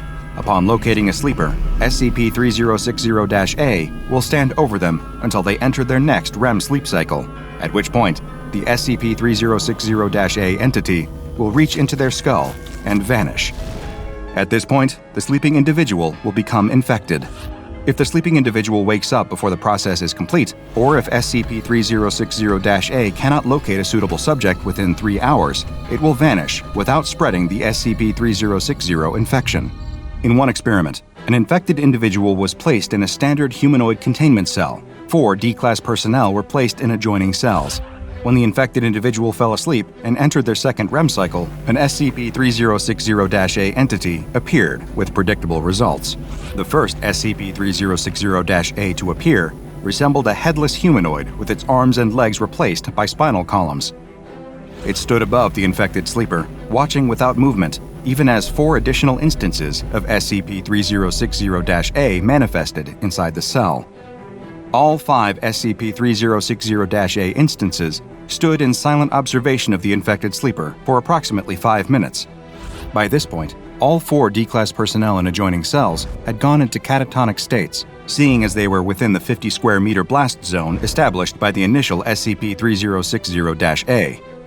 Each D-Class personnel who was awake at the time of manifestation was observed to have frozen with expressions of extreme distress on their face. The 4 additional SCP-3060-A instances then began to disperse, each one moving toward a different D-Class personnel's cell, phasing through solid matter as necessary to reach the intended target. Each additional SCP-3060-A instance completed its manifestation by reaching into the skull of its target and then subsequently assuming a definite, final form before vanishing. The 4 additional SCP-3060-A's, respectively, took on the appearance of a male human with mathematical symbols in place of facial features, a humanoid composed of tightly wound thread, a featureless white humanoid dressed in a Foundation lab coat, and a featureless black humanoid dressed in a hodgepodge of regalia from different authoritarian regimes. The initial SCP-3060-A continued to stand in silent observation of the original infected sleeper after the other instances vanished, remaining so for the rest of the night until she woke up. Since SCP-3060 has not been found to differ in any way from a normal CPAP machine, SCP agents currently know very little about how SCP-3060 can cause these manifestations, who is manufacturing SCP-3060, or for what purpose. At this time, the only advice that SCP researchers can offer is this: if you're having trouble sleeping and want to make use of a CPAP machine, make sure you're buying a name brand. Otherwise, you might just be opening yourself up to a world of nightmares, insomnia, and silent but all too present nocturnal visitors. The old house has been abandoned for going on 2 decades, and as with any place that's been left uninhabited for this long, rumors tend to spiral. Of course, there are the more mundane explanations for why the 2-story, 4-bedroom home on the end of a nice street lays in semi-ruin. Black mold, asbestos, rising house prices. But those weren't the stories that most people told. Everyone in the neighborhood knew what really happened. All those years ago, the family that lived there had been murdered, and their killer was never caught. The 3 young paranormal investigators, with EMF readers in their hands and GoPro cameras mounted on their hard hats, know all about this. They approach the house in the dead of night, mumbling commentary for the recordings. If the old house really is as haunted as everyone says it is, then they could be in for something really good here.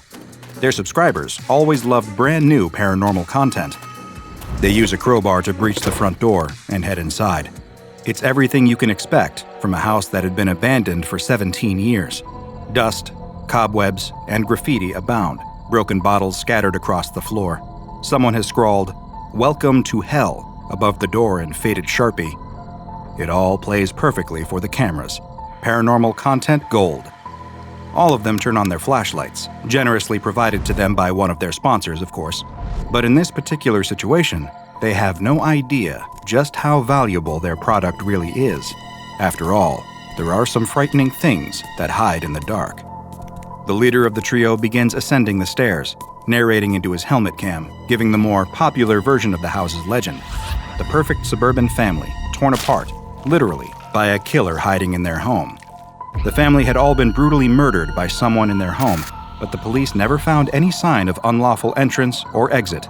There were no clues to the killer's presence whatsoever, in fact. It was as if they were a ghost, a vapor. It was almost as though whoever killed the family had always been in that house, and even after the murders were committed, they never left the place either.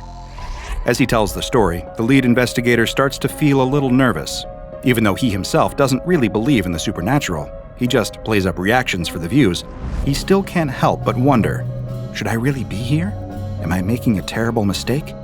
Is there a chance that whatever did this all those years ago could still be in the house, waiting for me? But he pushes those thoughts from his mind. This gig is too valuable for him to wimp out now. And really, what are the chances that something actually dangerous would be lurking in the house? The other two investigators are still looking around downstairs, sticking together, their flashlight beams slicing through the darkness. Their boss always insists on going upstairs first.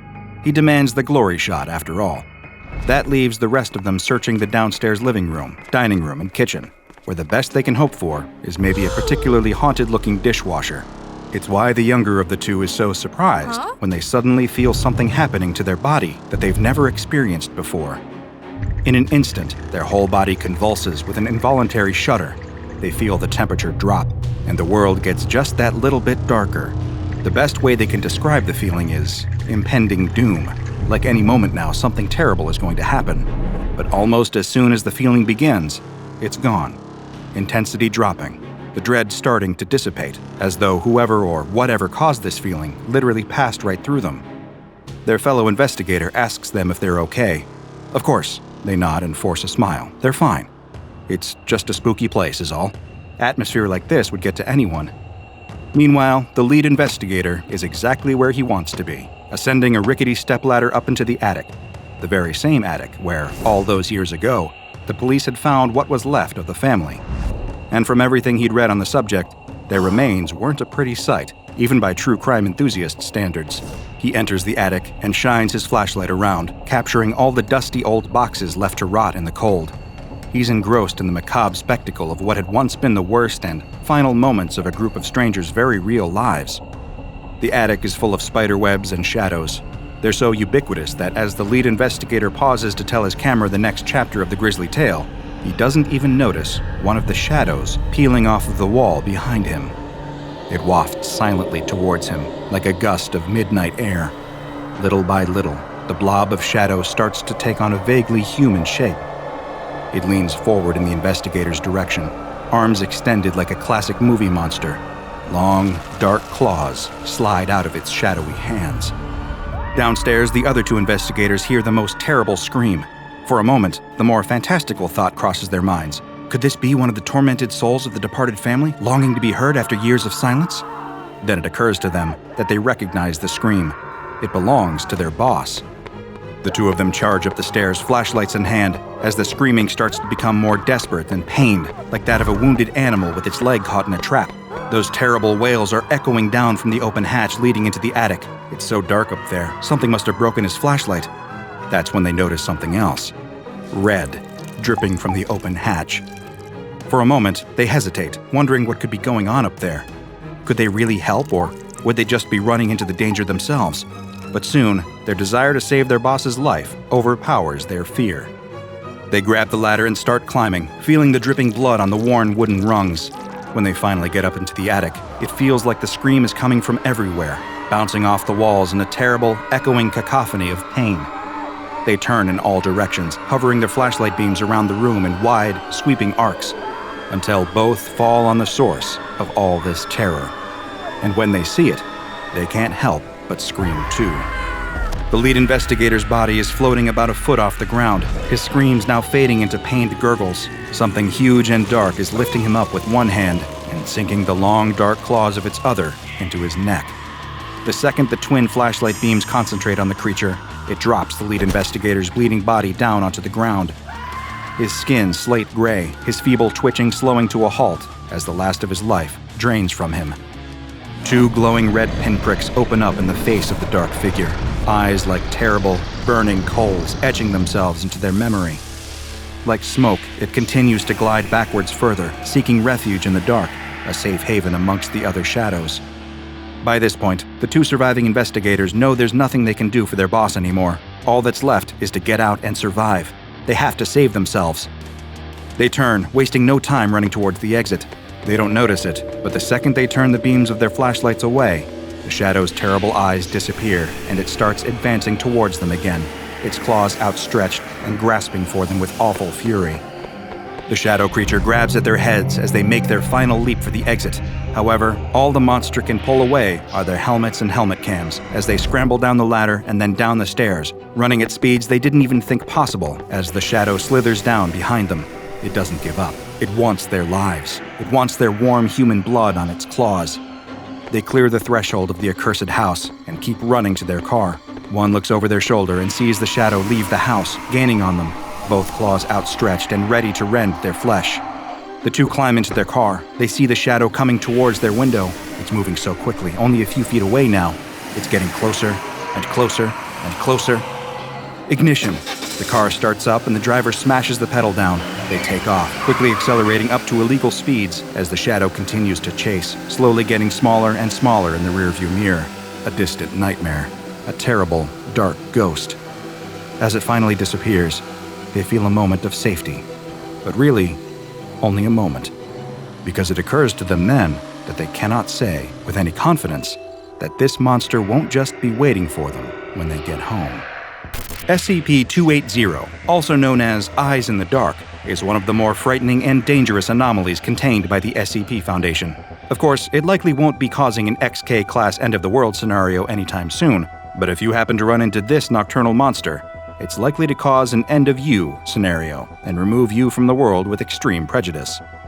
There's no way of telling just how many lives it claimed before the SCP Foundation finally got it into containment, and perhaps it's best to just not think about that. SCP-280 is a black wraith-like apparition that floats at roughly average human height, with no visible legs or feet, as the lower portion of its body simply fades away before it reaches the ground.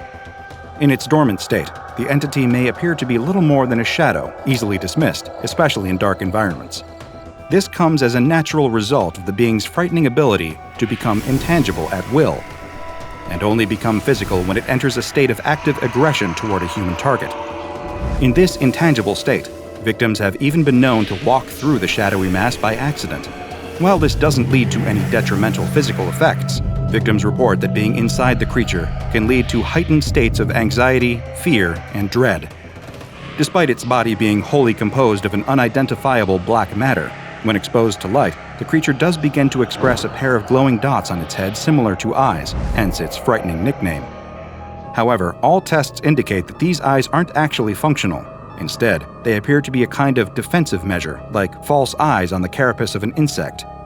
These eyes are never shown when SCP-280 is advancing towards a victim, only when it is in retreat, though this is only one of the entity's several defensive responses. If an area where the creature is residing becomes fully illuminated, or a sudden flash of extremely bright light is directed against it, then it will immediately dematerialize and appear in a different area. The one positive thing that can be said about the hunting patterns of SCP-280 is that they're relatively predictable. The entity, it seems, only has an interest in human beings. When it selects a target, it will pursue them relentlessly, approaching in its intangible form with its arms extended in what many describe as a sleepwalker pose. In this state, you may finally notice 280's claws, long, thin, and razor sharp. It may silently approach while the victim is turned the other way, or while they sleep soundly in bed, or even when they're paralyzed in fear at the very sight of it. When SCP-280 closes the distance, it will begin to rip and tear at its victims with its claws, causing massive physical trauma and, in some cases, death.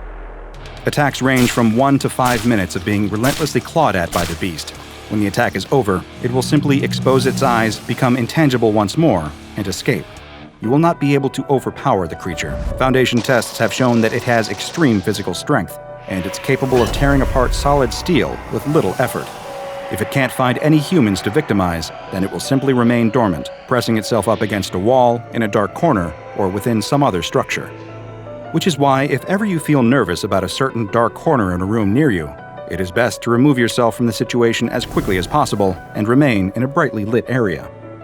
It would perhaps be comforting to believe that SCP-280 is acting on some twisted form of animal instinct. After all, while the results may seem horrific to us, every organism has to eat, right? Well, sadly, that isn't the case here. SCP-280 does not appear to eat, sleep, or breathe to survive, and it never consumes any of the matter torn from its victims. The best working theory is that the entity simply enjoys the harm it causes, taking a degree of perverse pleasure in hunting down and murdering its targets. There is no better nature to appeal to here. The SCP Foundation's ability to study the creature's biology has also been stunted, in part due to the creature's highly aggressive nature, and also the fact that its selective intangibility makes gaining physical samples almost impossible. Even capturing and containing the creature in the first place came partially out of blind luck. It first came to Foundation attention after a series of mysterious locked-door murders in a small Mississippi township. In the most recent case, an entire family had been brutally murdered in their home, leaving only one survivor. A traumatized 9-year-old boy named David, who'd locked himself in the basement when he started to hear the screaming. He was so terrified by the things he saw that night that he remained in a catatonic state for weeks afterwards, completely unresponsive to outside stimulus. But one little detail saved his life. A flashlight was clasped in his white-knuckle grip, shining a bright beam of cold, white light onwards. When David was removed and placed into medical care, officers began searching the building for any kind of clues as to how the other 4 family members were murdered. However, during this investigation, the police were just as vulnerable as the victims who'd been so recently slain.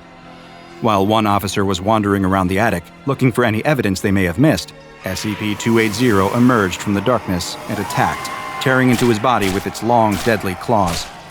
Luckily for the officer in question, he survived the incident, though he was badly wounded. His report on the matter, including the ardent claim that he was attacked by a being, quote, made from black smoke, caught the attention of SCP Foundation operatives embedded in the precinct. They soon took over the investigation and descended on the house, hoping to tag and bag whatever had been behind all these deaths. This would be easier said than done. While Foundation field agents canvassed the home, they simply walked past the creature multiple times, discounting it as a mere shadow. After all, it only had these easily identifiable glowing eyes when it was in a retreating position. Even when it entered its physical state, operatives brushing up against it generally dismissed the sensation as hair, clothing, or some other object touching them in the dark.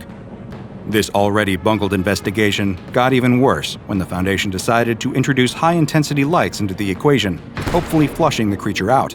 This, of course, only caused it to dematerialize and appear elsewhere. The chase ended in an almost farcical fashion, a cavalcade of Foundation agents chasing a cloud of sneering black smoke across a Mississippi field at 2:30 a.m. Thankfully for the human race, the entity was, at the very least, eventually secured and contained. However, this wouldn't be the last time it was out of containment.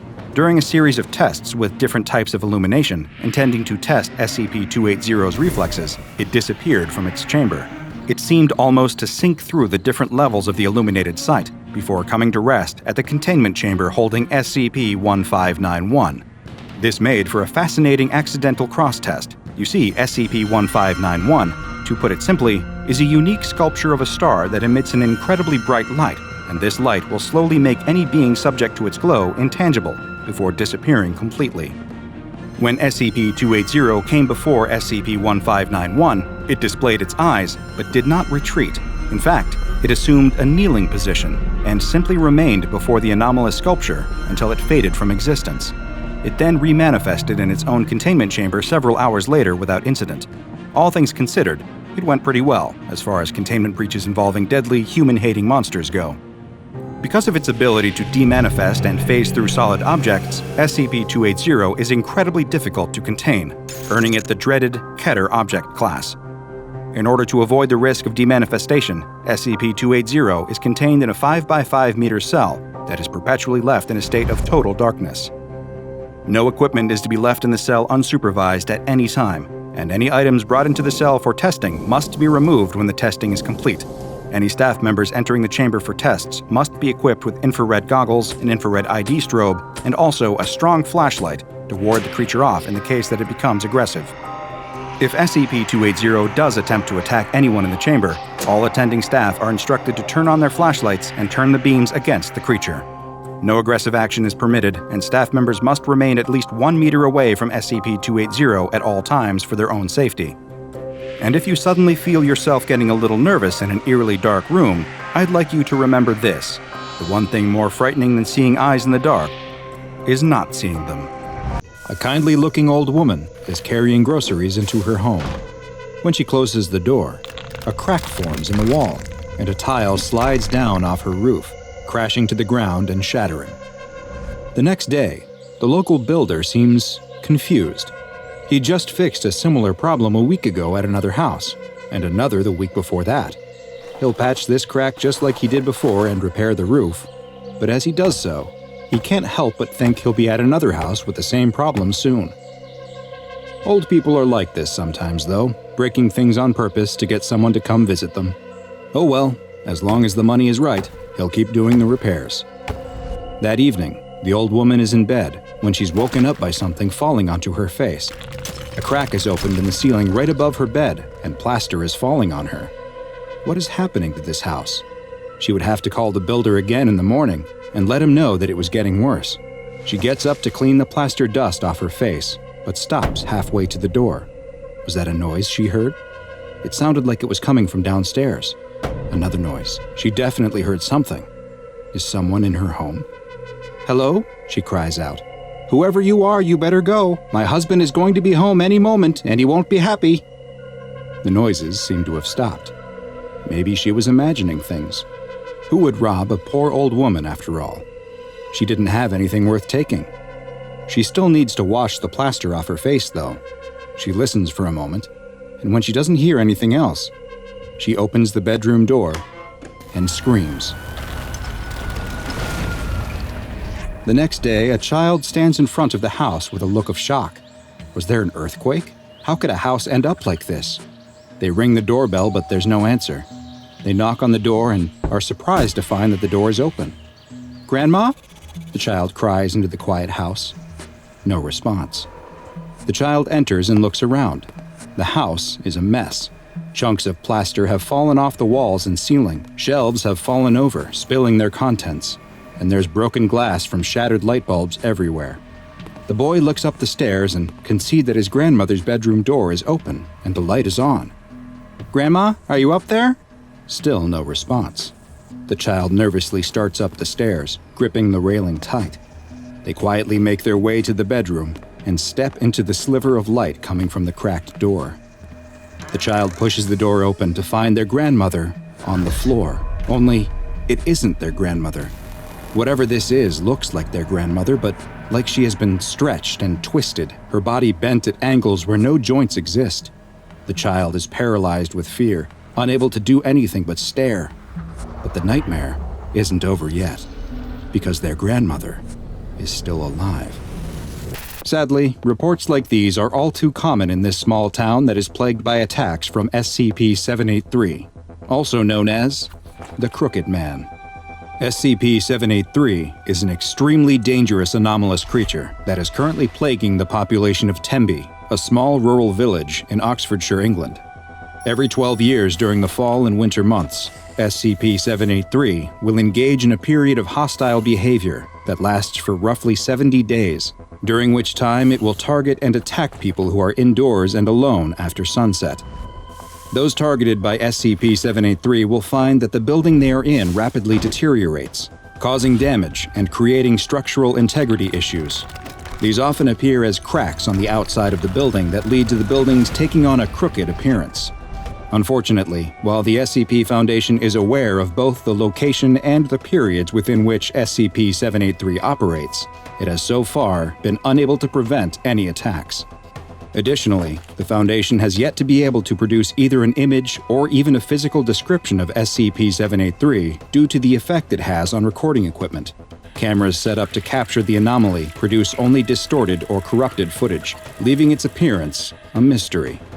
Victims targeted by SCP-783 meet a fate that is, in many ways, worse than death. Their bodies will experience extreme deformations, as their bones suffer dozens of fractures and are stretched and twisted in various unnatural directions. They are then healed by the rapid generation of cartilage and the growth of extra skin to cover the new elongated limbs, leaving the victims a malformed knot of gnarled extremities. Some of the cases are quite severe, with one victim having just their forearm extended to over 2.4 meters and another who was left stretched to 12.5 meters in height. Despite the gruesome injuries suffered, the majority of victims are still alive following the attacks, though they will more often than not be left completely paralyzed, in a persistent vegetative state, or both. 27 victims of SCP-783 are currently being held in a long-term care facility within a wing of a local hospital that was requisitioned by the Foundation specifically for the care and treatment of 783 victims. Like many of the anomalies that the SCP Foundation investigates and contains, many of the residents of Tembe appear to have some awareness of the Crooked Man, and the anomaly has become something of a local boogeyman. Researchers have even documented local schoolchildren singing a nursery rhyme that appears connected and may even explain the origins of the creature. It goes, "There lived a crooked man who made a crooked deal. He kept a crooked cane and his catch in crooked creel. He stole a crooked child who cried a crooked squeal, and that crooked little man was broken on the wheel." A month before a recent SCP-783 period of activity was to begin, a Class D personnel, D-209, was sent to live in a Foundation-owned home in the village. Audio and video recording equipment was set up throughout the house in case the D-Class was targeted, in the hopes that some information could be gleaned should something take place.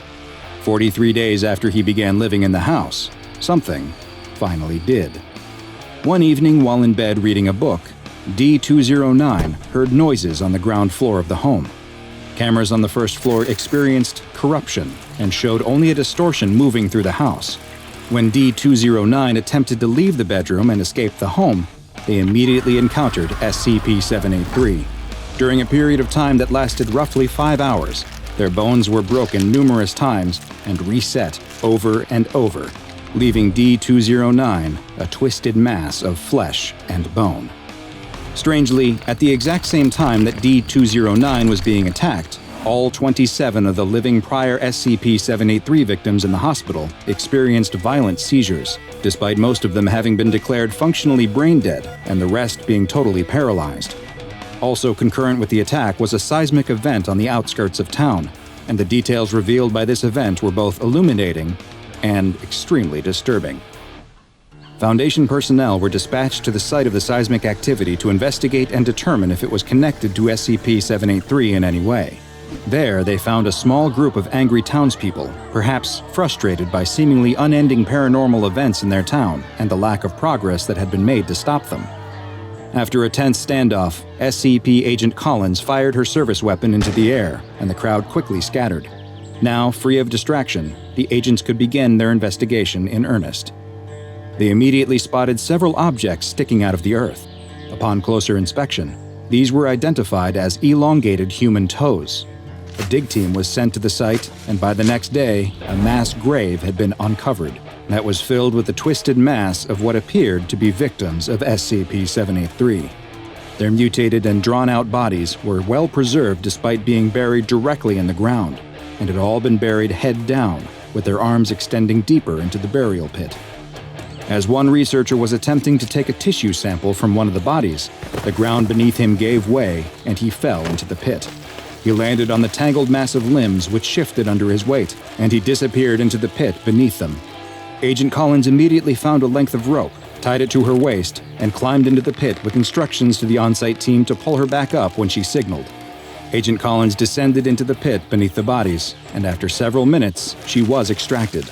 though without the missing researcher. At debriefing, she described how she found an anomalous location under the ground beneath 783's victims' corpses, and she was so rattled by what she saw that she was granted a temporary leave of absence. The Foundation had to know more, and a D-Class personnel was quickly selected for exploration of the underground anomaly. D-2172 was equipped with audio and video recording equipment, along with several scientific measurement tools, as well as a firearm, and was lowered down into the pit via crane. Their wired tether to the surface would both send the information they collected back, as well as serve as their lifeline to the surface.